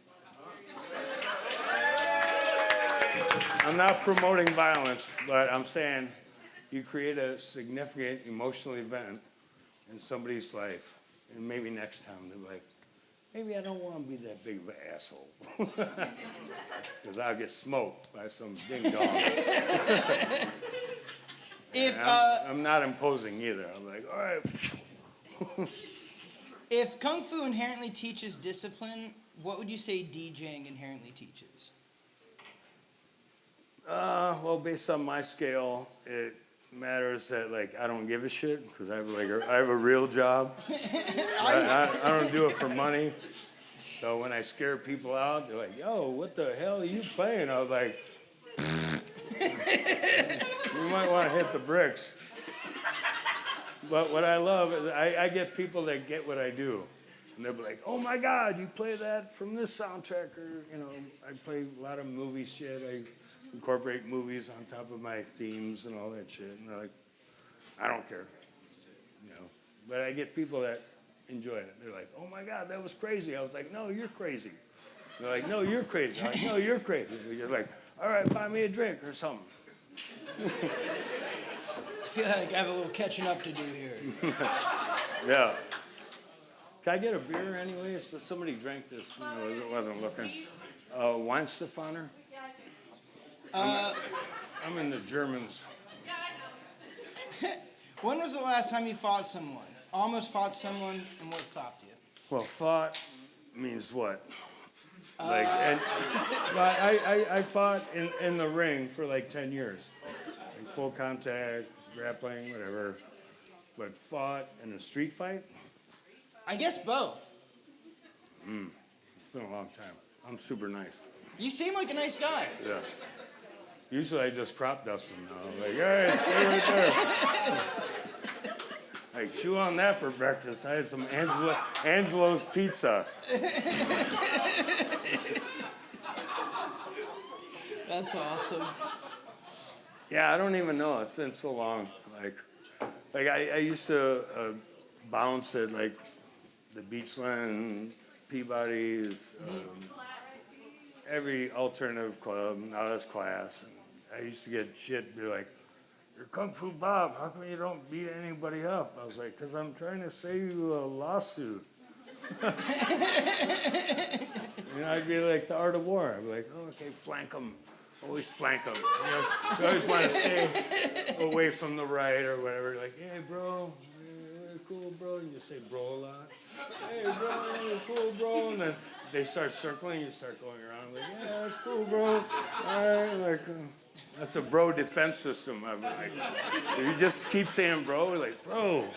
And then like, I feel like you we get should weird, stay. you like do a little defensive thing, like, oh, that's cool, bro. And like, all right, bro, let's He's be over on here, the bro. ground. You start walking around them in circles, you kind of befuddle them because they're like disjointed in their brain. Like, all right, bro, we can all get along. That's what I invented. Also, TGIF. No, I didn't copyright it, but you know. Could have been my restaurant, but you gotta be flexible. So it seemed as if learning how to fight actually made you much more peaceful of a person then, huh? Yeah, I was never like I was more like into the science of it. Mm-hmm. So I did like Indonesian martial arts, which is like super nasty, ripping, tearing, death stuff that you actually can't do to your friends. Mm-hmm. And then I was like, okay, this is great, but you know, there's a lot of baloney farmers out there. Like, there's a baloney, it's assault, and you're like, all right. And then I got into a Burmese system. I was like, all right, I want to actually punch somebody in the face and see if this works. You know, not that I was a tough guy, because when I fought, I was like really nervous. I was like, oh snap, this guy's a little bigger than me. Like, oh, who's your mama? Like, Oh my gosh. and then you get out there, like when you compete, you learn. Like, all right, well, actually, some of this shit works. And that other thing didn't work. Like, whoops. But there's a lot of martial arts who are like, yeah, they do like, you know, katas and all that bullshit. It's like, that's great. You know, of course, street fighting is vastly different than fighting in the ring. Like, all right, you got 4 drunk guys at the bar. Everybody's way cooler than them, and they're all cool because there's 5 on 1. You better have a plan. So what would you say is the best kung fu movie? Best kung fu movie? Well, without a doubt, Enter the Dragon. Good one. Kinda Bruce Lee. Poof. Would you rather fight one huge guy or 5 confident idiots? Well, it depends if the huge guy was on crystal meth. That's a factor. I guess you do have to worry. Like, say he was like super huge and totally drunk and slothy. Like, all right, you're fine. But I tell all my students, I like, imagine he's 300 pounds and on crystal meth.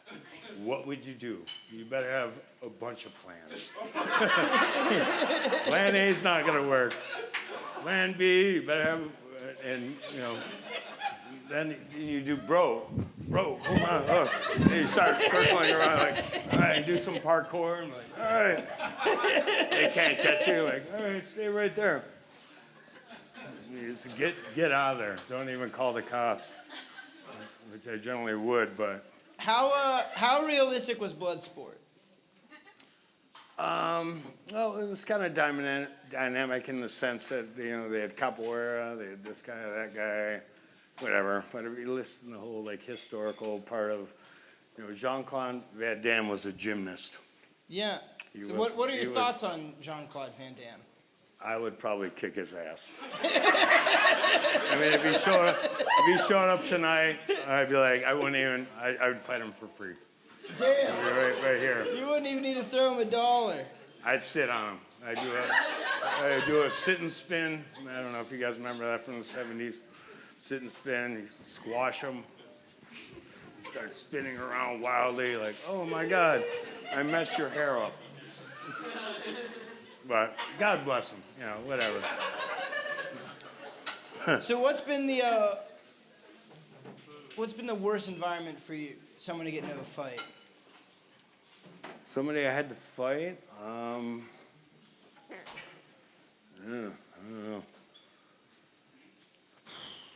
I broke my hand on this one guy's head, which you can see my knuckle is bigger than the other one. I unfortunately hit him with a right hook. We were at a strip club. This is when I was younger, per se. Well, we go to the club, and all my friends are vastly retarded, more than I am. It's not an okay thing, but Me and my buddy start jawing with these other guys, and I'm always the guy, like, I'll be sitting in the back, like, yeah, whatever, you guys are all Don Tardos. And God damn it, Bob. so they end up, like, and then one guy, none of my friends know how to fight, which is a sheer joke that they were even doing anything. We're just sitting back laughing. So this one guy hits my friend who wasn't even incorporated. He was the bachelor, but so I came up. I was like, all right, I have to step in. You know, sometimes you gotta step in. So boom, I came up, bam! I hit him with a right hook, shattered my knuckle. Don't ever hit anybody with a right hook in their skull because your knuckle will shatter. Boom! I hit him with, and then he gets me against the trunk. And I did a training seminar with like Bruce Lee's guy and Randy Couture in Hawaii. So we did like underhook, wall shit. So the guy gets me against the trunk. I underhook him. I'll show Please, him. please, I'm sorry. So, no, you got me. Right, we're on the trunk right here, Yeah. and you're leaning over top me, not too over Cecily. But I go like this, I underhook him, and I grab his eyes. Oh my God! And I split his eyes out. I'm kicking my ass! Then I grab him in a necktie. I go, Oh, Jesus! I need him all the way around from the trunk to the driver's side, and multiple chain knees, which I've never done before, just based on Fantasy Island training. Boom! So I'm like, this guy, he's a little shorter, but you get somebody in a hard necktie, they don't know how to get out. I hit him like 15 knees, all the way around the driver's side, and his girlfriend's punched me in the face. I'm like, oh, my grandma hits harder than that. Then I just threw the guy away. I was like, no, I was not here. I was just trying to disseminate this. I was like, I wasn't instigating. They got weird. I guarantee his ribs are probably broken, though. It was like, he got 15 knees. I couldn't believe I need him all the way around the car. Do you want to try it? All right. Yeah, that's fine. All right, we're going to have you try the chain knees. Here. Kung Fu Bob, I would feel safer in this world. This is not my drink, first of all. I would feel safer in this world if you could teach me just a little Kung Fu. So what am I doing here? You're going to go like this. Say we're here. Say you're regular, like, say we're fighting. Hey, we got our hands up. So I'm going to go here. You grab your hands. And you grab your hair. Okay. So you either, like, as you drop your head, underhook, and then drop them. Or you go like this. Then you grab in here and go, poof, poof, poof, poof, poof, Jesus Christ. then you move around here. Oh, God. Oh, try that against me. Try that. On me. I don't remember what happened. No, go. So I start off. Yeah. There you go. Yeah. I'm sorry, I did that wrong. That's the beginner's mistake. Beginner's mistake. I'm giving a mulligan. All right. So what do I got to do here? Well, you want to grab me behind my head. Yeah. And then clench your forearms in and pull me in. Okay. Then you like knee. Poof. And then Poof. no, it's your knee. This one drops back. Oh, okay. So I gotta step back. Yeah. I gotta. Poof. Poof. There you go. Now you're cooking. Motherfucker!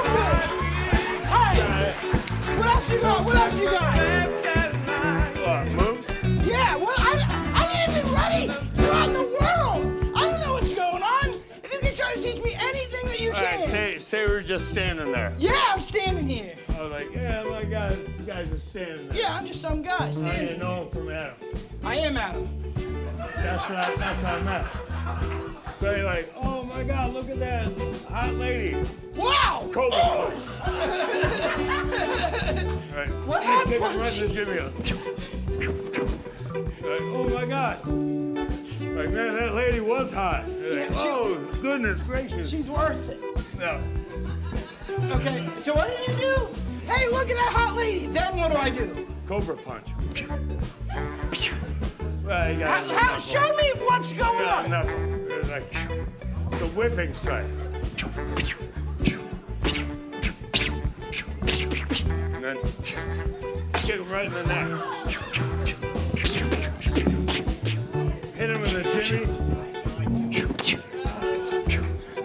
There you go. You're a fucking Cobra master. Alright, we're still grooving. What else you got for me? Okay, so how do you do one of those air kicks? You gotta work on your hips. Okay, See some tightness in the hips. okay, what's a good workout for my hips?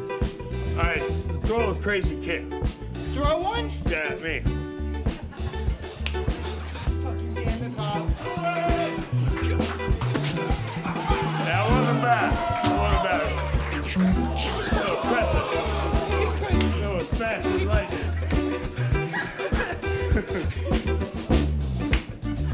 What do we do now? Wait, hold on. A lot of times people just dance around people like, yeah, let's have a good time. What are we? Come on, come on. Okay, come on. What is it? Okay.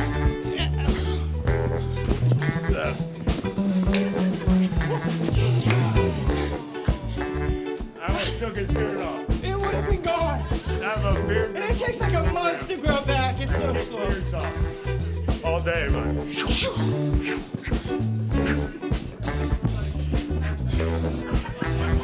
I don't have a beard. I was old. I had a beard.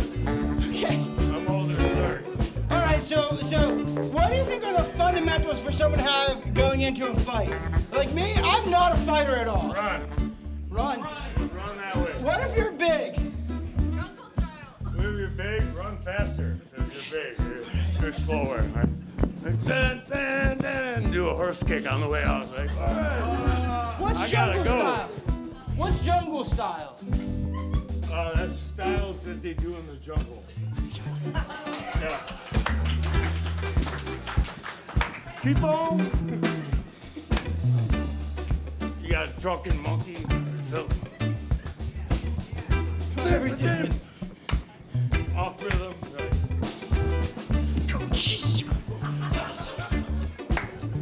I don't know. I wouldn't do that to you though. Thank you, Bob. I knew you when you're a nice guy, man. Yeah. So you got. We had a little list, but I think that's gone. I think that's beyond gone. What? You're a little winded. Me? No. No, I'm good. Jacques Cousteau is my uncle. Life aquatic. What? I just got caught, Justin? No. You're not even close yet. You would know it. I popped Dusty, you would know it. I don't monkey around.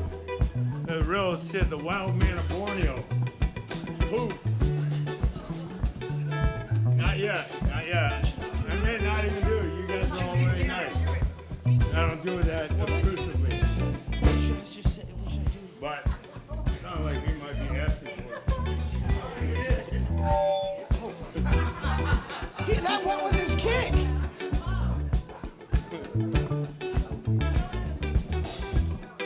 Just impress me. What's that? Show me some moves, man. I feel like You want me to I'm kick you enough. off the stage? I don't want to get kicked off the stage. All right, stay right there. Just stay right there. Stay right there. You got it. Fucking A. I wouldn't actually do that to you. Because you wouldn't go flying. I'm I'm a like- massive man. I got lawyers, agents, agents and lawyers will be like, here, Jesus Christ. they start dancing wildly. You fight with somebody, like, they start booty bumping. Like, all right, yeah, let's have a good time. Get over yourself. Nobody needs to fight.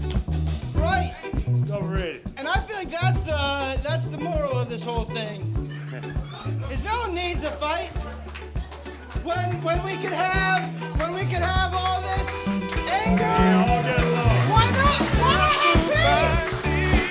Hold on, everyone, just start dancing for a second. Come on, you gotta feel it.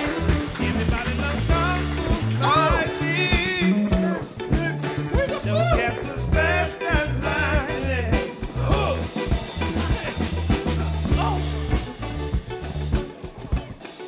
All right, I feel like this is lost its form, Bob. I feel like. Yeah, but you gotta be flexible. What is it? I have to be like outside the water. circle. I have to be like water. Yeah. That's Bruce Lee. Yeah. You have to be able to conform to any mechanism holding you. Because water can flow or it can crash. Yeah, and I want to flow. Yeah. Me too. Do you freestyle rap? No. You want to give it a shot? I'll give it a shot with you. All right, let's go crazy.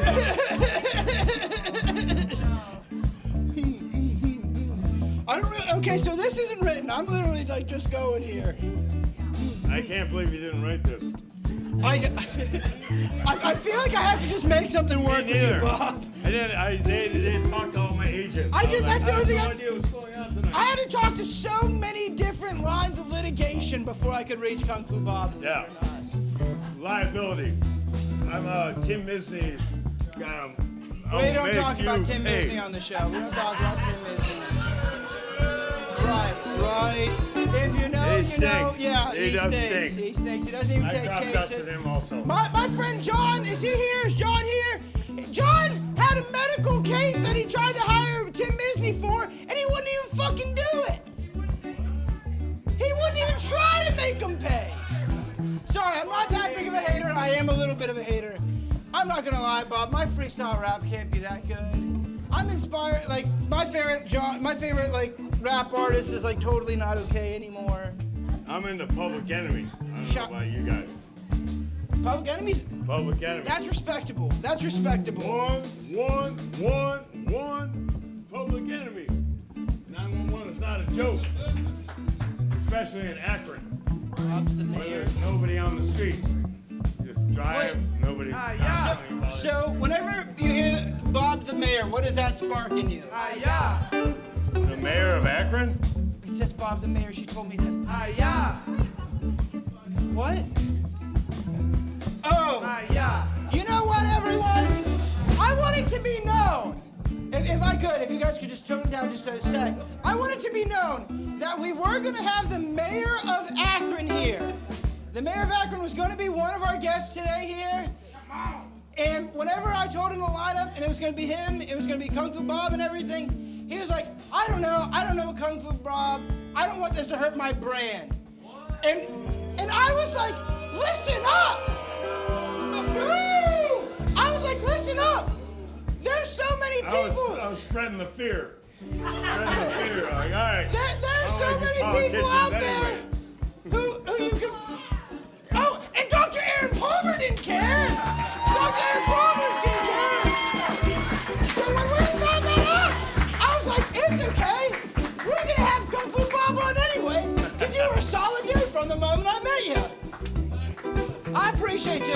I feel like this has completely lost its form. We're gonna take 5 and we'll be right back. Kung Fu Bob, thank you so much, man.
stations. Baby stations. We're back for Act 3. This one's a little shorter, a little sweeter. That last one, I felt like I lost the plot, but I learned a lot. You know what I'm saying? Thank y'all for sticking around. I appreciate it. If you all are still around, if you wouldn't mind, please follow Thursday Night Tonight on all of our social media and everything. It would really mean a lot to me.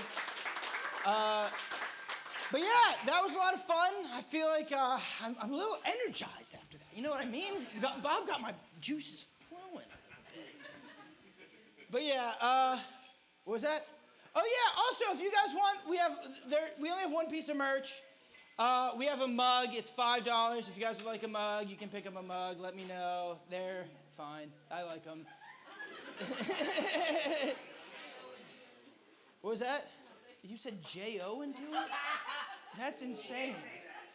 Don't decipher that. But ladies and gentlemen, we're just gonna get this wrapped up. I know this is getting late, I'm sorry for keeping you, but I got a couple more ads real quick. Sorry, I'm sorry. I got ads. Don't be mad. Trying to get your podcast off the ground? The reality of life sinking in a bit too much, and you have to kidnap your friends and take them hostage as you explore the inner machinations of your mind? Well, this looks like a job for the mighty ZTV. The University of Akron's own ZTV is your one-stop shop for any of your media needs. They do podcasts, live streams. They're even doing this late-night style talk show with ease. Why take my word for it? Because I was in ZTV. Many nights, I was on the third floor of Colby Hall working both ZTV and WZIP. They turned me into the man I am today. Make friendships that last a lifetime. And I can't recommend you joining them yourself. And I can't recommend you joining them enough yourself. Are you a student of the University of Akron? Are you a big nerd? Join ZTV. Are you a student of the University of Akron who just so happens to want to do theater, but afraid that your parents might not take it the best? Join ZTV.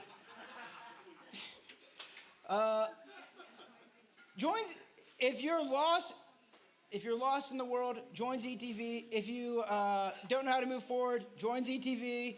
It's your place you can find solace, a place you can grow. And most importantly, ZTV is a place where you can not only make media, but also make a difference. I'm not playing with you. If you can't join ZTV, you better hire ZTV. No need to go through life handicapping yourself anymore. ZTV, make media, make a difference. Yes, thank you. I got one more of these. I'm so sorry. I'll bring Wesley on. I'm so sorry. I love MTV. Bob, you're about to talk to our lawyers. Seriously. It's ATV. Listen, I get it. This is the Great Oaks Ad Tavern. If you guys are trying to switch it on the live stream, we have like maybe my dad watching the live stream at this point.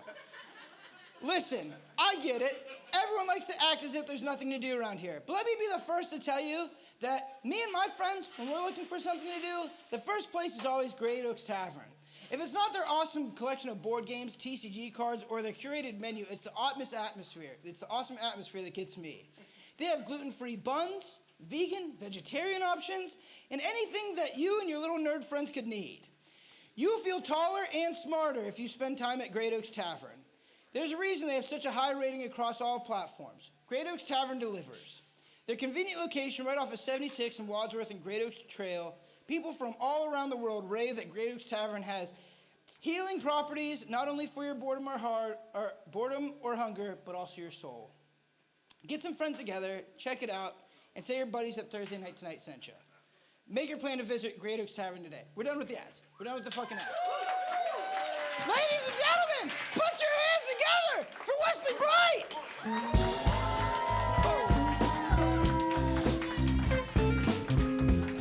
Oh, sorry.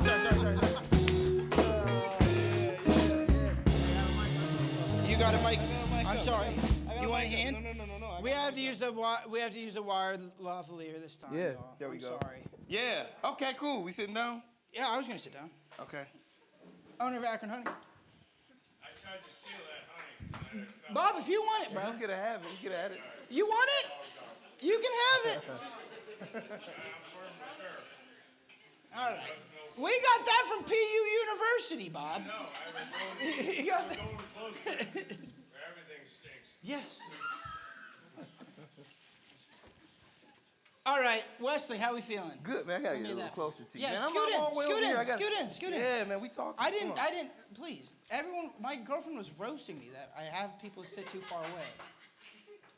Wesley, the official dad of Akron, how you feeling? Whoa, what? You're Akron's dad, according. Oh, okay, yeah. Well, yeah, looking at the team I have, yeah. 5 kids. Or so. Yeah, you have a lot of, you have a good amount of kids. Yeah. So anyway, for those of you who don't know, I actually was inspired by Wesley one time when I heard his song playing the 2023 NBA Finals. I thought that was insane. That's crazy. Yeah, well, okay, that makes me feel bad. But yeah, it was 3 years ago. God damn it, Bob. It seems like everywhere you've seen, he does this, he has a honey company. It seems like everywhere you've seen an opportunity for success, you've been able to achieve it. What do you credit that to? Always thinking I'm like about to fail, so I just keep going harder and harder and harder and harder. It's just that in the back of your mind, you know, you got that voice that is guiding you, but like the voice in your mind, you know, that the little guy. The man in the head. Yeah, The person in the head. Yeah. So like, you know, that person in my head is very kind and determined, but like always saying like, yo, bro, all the stuff you got is gonna be gone if you don't hustle a little bit harder. So like, Yeah. you know, that's kind of what keeps me going. I mean, that, the kids, my kid, one of the kids who's on Barry Sachs, that's Bella, by the way. Isn't that so cute? I think that's so cute. You got your kid in the band. Yeah. Ramona can't, she's telling me she loves me and giving me high fives right now. But if she was in a band with me, I would be like, that is so sick. So that little man in your head, did he choose to do honey because ketchup was too saturated? Really?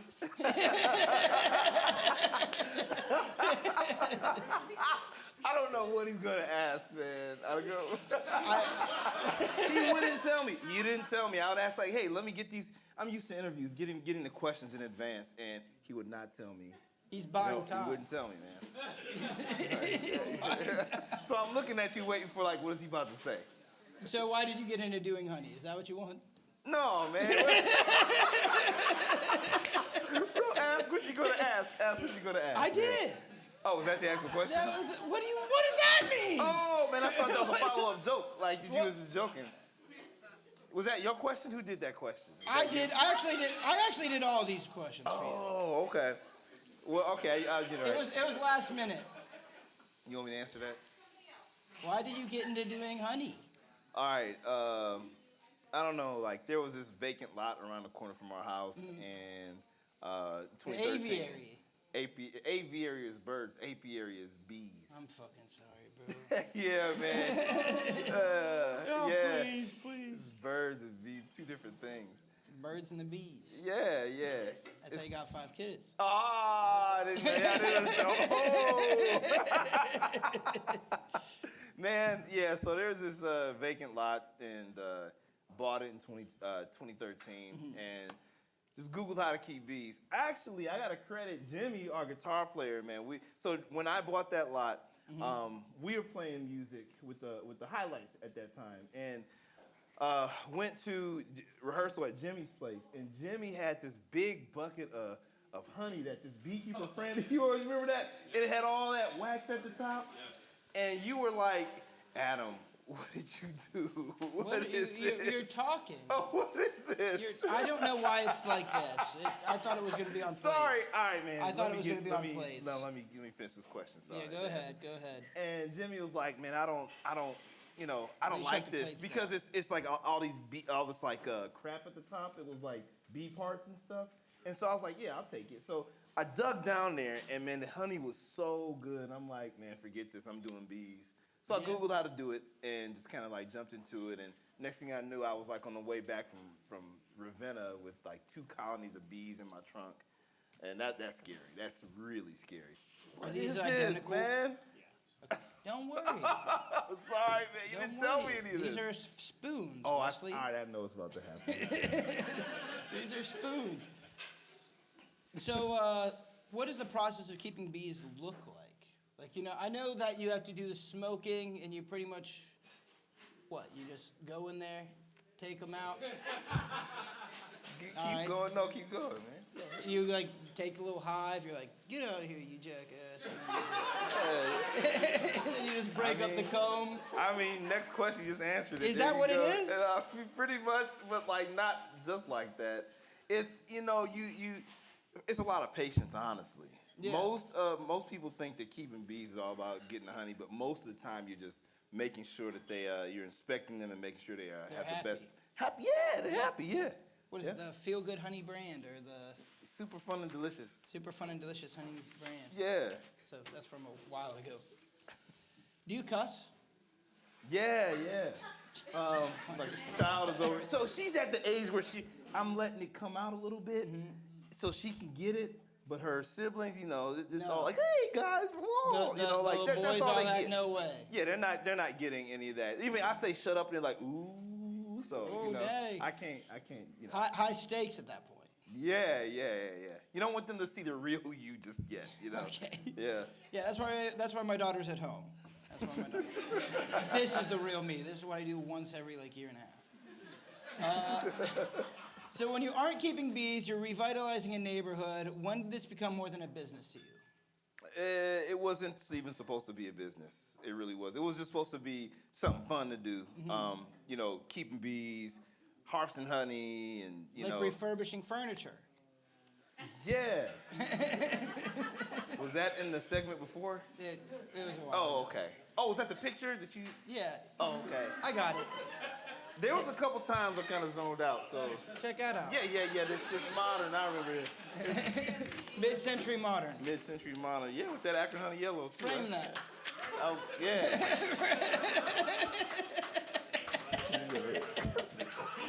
I'm sorry. I feel like it's devolved so much into where it is right now. Okay, similar question to what I asked Bob. Yeah. Do you consider yourself a musician who keeps bees or a beekeeper who occasionally drops bangers? Carly wrote this question. I did not. Okay. Nah, none of them. Whoa, you did that? I did not. He doesn't like the question. He just says Carly wrote it. No, that's not true. She wrote all the other ones. This one I wrote. So? Sorry, we're having. I feel like y'all be writing questions like how people give gifts like white elephant, like it's a secret. What do you mean? And then you get up here like, oh no, I didn't do it. You did it. You want me to slow? When you aren't keeping bees, Yeah. Oh wait. Do you consider yourself a musician who keeps bees or a beekeeper who occasionally drops bangers? I mean, none of the above. Some guy. Talking about cocaine bear. Jesus Christ. All right. I don't do that. Neither do I. Oh. Okay. Follow-up question to that. Follow-up. Question to that. Follow-up. Which moment is more vulnerable? When someone is listening to a song you've made in front of you or tasting your honey? A song I made in front of me. I feel that. Yeah. Because you're hearing your voice and it's like that's who you are, and you're getting stripped down. Yeah. To nothing. It's like you're just wearing your socks and shoes at that point, You would know. Nick, yeah. Thank you, Bob. That was Bob. Yeah, he's back there just Bob's having a good back. time. Okay. God damn it. Other than yourself, who's your favorite musical act in Akron? Because I assumed that you would have said yourself. No, man. I know you wouldn't have, but the question makes it seem like you would have. Oh, yeah. Who did that one? These were all yours for me. Oh, man. I love it. I appreciate I'm sorry. that. No. Are you okay? No. Yeah, having that's a good great. time? You did a great job. I feel like we haven't dapped up enough. Come Man, yeah. on. Come on, one time. Okay, I see what generation we like a little generations apart based on how we just did that. How do you do it? You did a bit of work. You did a lot of work with you snapped too. We didn't do that back in the day. What, you but didn't it's have okay. snapping? What was the question again? I don't even know if I have a question. Do you cut? No. It was who was your favorite musical act besides yourself? Man, look. I was just talking about with these guys, if y'all remember Get On Up. Anybody remember Get On Up? Like one person? That's okay. I mean, we both little. Yeah, we right on the same age. Oh. Well, I'm a little older. sorry. No, but like Get On Up. So Get On Up was this soul cover band, and it was based on James Brown Get On Up. But they had all these really good musicians in it, and I remember seeing them on Main Street. It was this big festival they had on there, and they were headlining it. And I mean, Dave Hammer was in there, and John Werg was in there, Derek was in there. But anyway, like, they were super inspirational to me, because I'm like, man, I want to get up there and do something like that. Get on up. Get on up. Get on up there. Yeah, and then just, we had rehearsal the other day, and it comes to Like a sex machine. I mean, you right on, Bob. Yeah, that's Bob still. Yeah, that's Bob. And Get On Up is a kind of a special band because it didn't just inspire me. It's like Miguel played with them, Jimmy played with them, Holbrook played with them. So like Get On Up kind of touched all of our lives. Yeah. And yeah, they're a cover band, but they're a pretty important cover band. But there's your answer. You don't consider yourself a musician? I mean, like, I don't have the dedication. Like, I mean, these guys, Bella, like, that's what they do. Like, I pick it up when I need, and it's there. I'm good at music, so. So you see music as something that's sacred? And they crushed it. Yeah. Thank you, Bob. Yeah, it can be. Music can be sacred, yeah. But you still, even though you're great at it, you still don't consider yourself a musician? It's, how you want me to answer this? Okay, well, here's the thing. If you don't consider yourself a musician... I do. Okay. I consider myself It's sacred, something you don't want to say you do, but then why would you make a Christmas album of all things?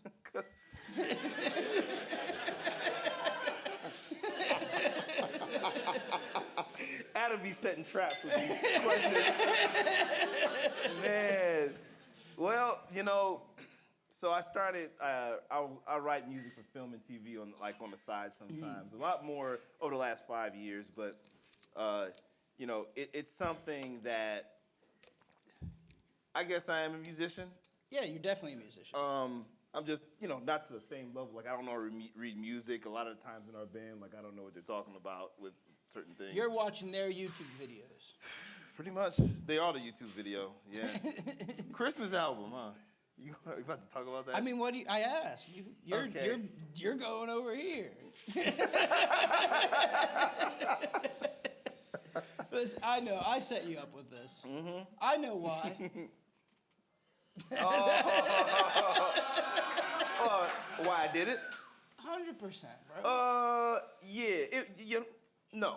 No? No, not at all. And I'm gonna tell you why. I tell you why I did this. So this company called West One, they're like this music publishing company. So they play songs in documentaries, Netflix, TV, and and radio. And they hit me up. They're like, "Yo, man, we need a 10-song Christmas soul album. Like, we want you to do it." And these guys are in the UK. So like the reason why that's important is because they view American soul music in a different way than we do. Like, cats here will hear me and be like, oh, okay, that's cool. But they'll hear the same thing. They'll be like, oh my gosh, it's the best thing ever. So like they, whatever accent, that's not exactly how they sound. I'm not about to do the accent. I actually got a good image of what they probably look like in my mind. Yeah. It's probably, you can look at the website, you can see what they look like. They're diverse. They're actually diverse. They are diverse. They're diverse, all right? They're paying. And we need diversity based on your first segment. You said we need diversity, right? We need it's what makes this country great. That Costco hot dogs and Yu-Gi-Oh tournament. So you're right. Okay, so you're going back to this, money. Okay, great. But it wasn't a money thing. I actually paid to have this thing done. And the reason why it was so important for me to do this is because, so I guess let's go back to the I'm okay. I'm okay on holidays. Okay, But the sorry. reason why is community building. On this album there was a rhythm section. There was horns. It's fantastic. Oh, thanks. But a lot of folks would I turn know. you guys on at a Nervous Dog all the time. Thanks. See, like most people think it's fantastic, but you also wouldn't know that like it was a couple high schoolers from Firestone on that album. It was like a couple of my buddies. Y'all weren't on there, my bad. Yeah, I was looking over see, none of y'all. But like, how often are these kids from Firestone High School or any high school student be able to say, yeah, I was on this album that got placed on Netflix. That's awesome. And that's what happened. I would never stop talking about that. No, if I was in high school, never. No. I mean, but really what makes me proud about that is like the placements that we get and who's on that album. I know that like Bella and her boyfriend were both on that album, and one of those songs got placed on. You know, Tia and Tamara. Tia and Tamara? Yeah, it was in a 100%. movie that they did. So there was one there. There was like another one somewhere else. I can't keep track, but it's like, you know, hey, they can say that these kids got an opportunity to like understand the business side of music. So that's awesome. kind of what I do it for, man. Hey, Yeah. that's sick. Yeah. If I could have done that with my daughter, I would Y'all have. ain't got to clap. That's not.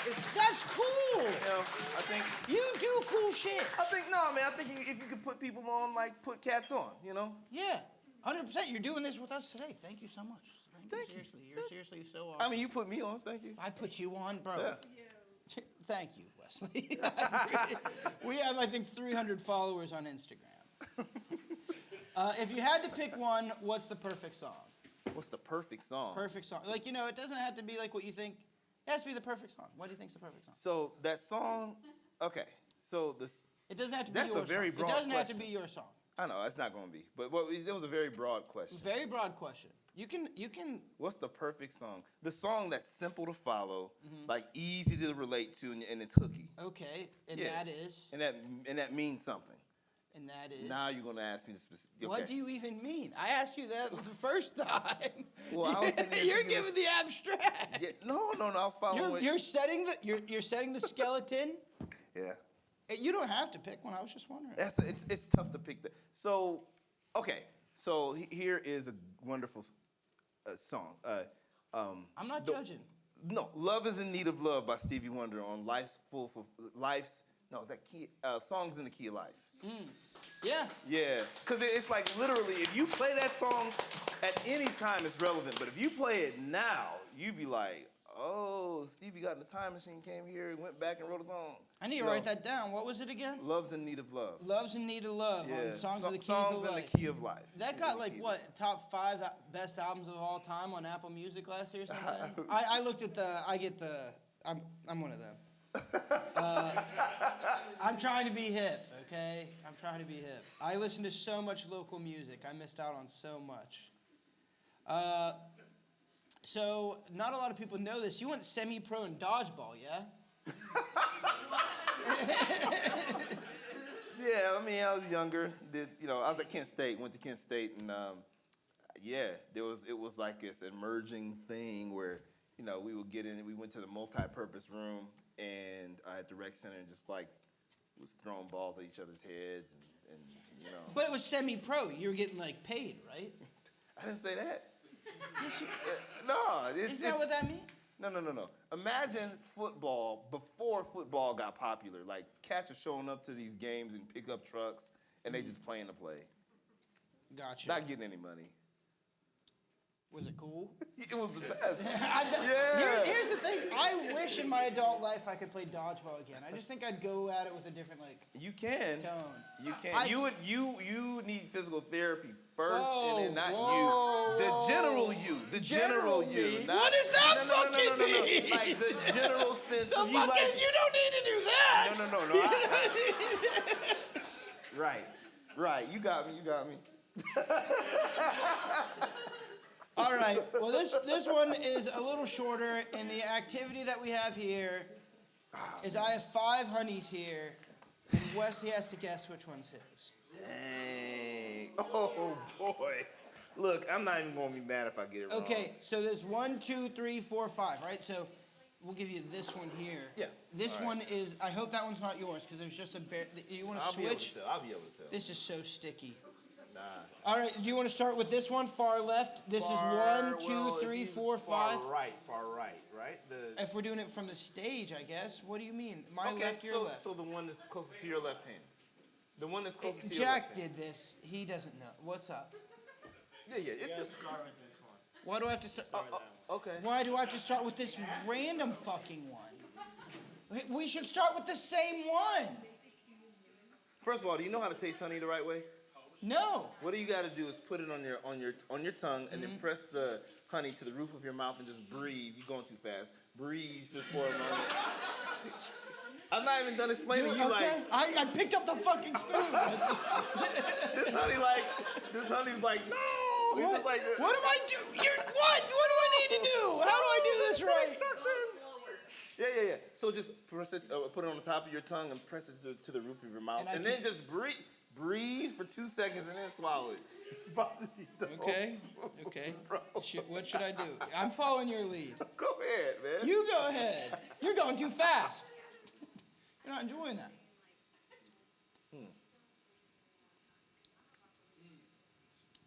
Are these the same? Jack, are these the same one? None of them are the same.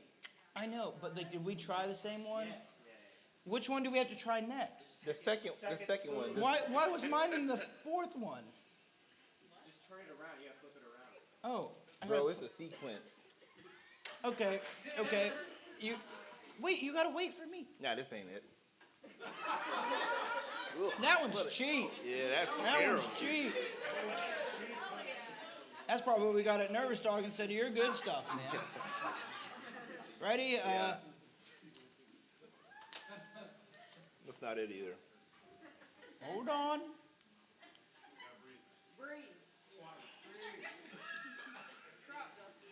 I'm trying to crop dust them. Thank you for the terminology, Bob. Let me stop you. Like, I'm really feeling like these. I'm conflicted because with the wholeness of my heart, Whoa. I feel like saying that these two are garbage, but I'm afraid if it turns out one of those are mine. Oh, no. We'll find out. Oh, boy. I think that one was Royal Honey. I don't know if you're familiar. Oh. It tastes like royal plastic, man. Yeah. All right. Ready? Number 4. Nah, this is good, but it's not mine. It's weird. That one is. Oh! I feel like the first one was mine, honestly. I didn't want to speak too soon. Well, hold on. That one's got a little spice to it. Are we trying the same fucking one? So, hold up. I think that what is that, a hot honey or something? That one was a hot honey. I didn't feel any heat on that one. You're going in order. You're going out of order. Well, I'm going to do this Well, one I haven't next. tasted a hot honey yet, so I'm saying. Yeah. Go ahead. Breathe. This is going to be the hot one, because I can already... That's the hot one. That's good. It's a nice little spice, little kick-a-rooney. So, how many have you tried? All of them? Yeah, the same Okay, amount give as me you one should second. have I been. haven't. I got one left. That one's good. Yeah, so I think you went reverse, which means my first one, this first one was your last one, and I think this was the one that's mine. Now, if you're going to turn around and say... No, it's not. Which one was his? No, Mine but was what a about hot one. mine? God fucking damn it, Jack. We should have This done a one- plate with a Sharpie. This one was 100% mine. Because I felt that, and I was like, let me wait. But I think this was 100% mine. This first one. You don't have to leave. I'm sorry. Did somebody... Now, let's figure You this... did a good job. Oh, he just left? No, he's fine. Oh. Do we need to pull up Snopes.com for this? Yours was the best one. Oh, it is. The first one. My first one, I know my honey. Okay. You were saying that you were uncertain if it wasn't the second two. Well, I was afraid. If it would have been, Because that I'm would've- like, that tastes like plastic, and I didn't want to be wrong about Is he that. okay? Yeah, he's fine. I felt like I said that thing about honeydew. Yeah. I don't ever want to do this again. You're never nice to me. I'm sorry. I love him. You wouldn't say this if I was big.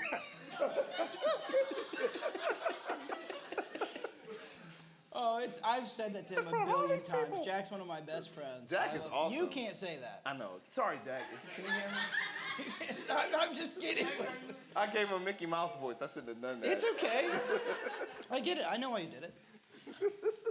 All right, y'all. I feel like we have kind of lost the plot a little bit tonight, but I appreciate y'all. I appreciate y'all sticking around. And that, you can hold on to that if you'd like. If you guys want, we got mugs. Please buy a mug. If you want to buy a mug, you don't have to buy a mug. You could also probably just take a mug. I'm not too pressed. Ladies and gentlemen, this is Wesley Bright.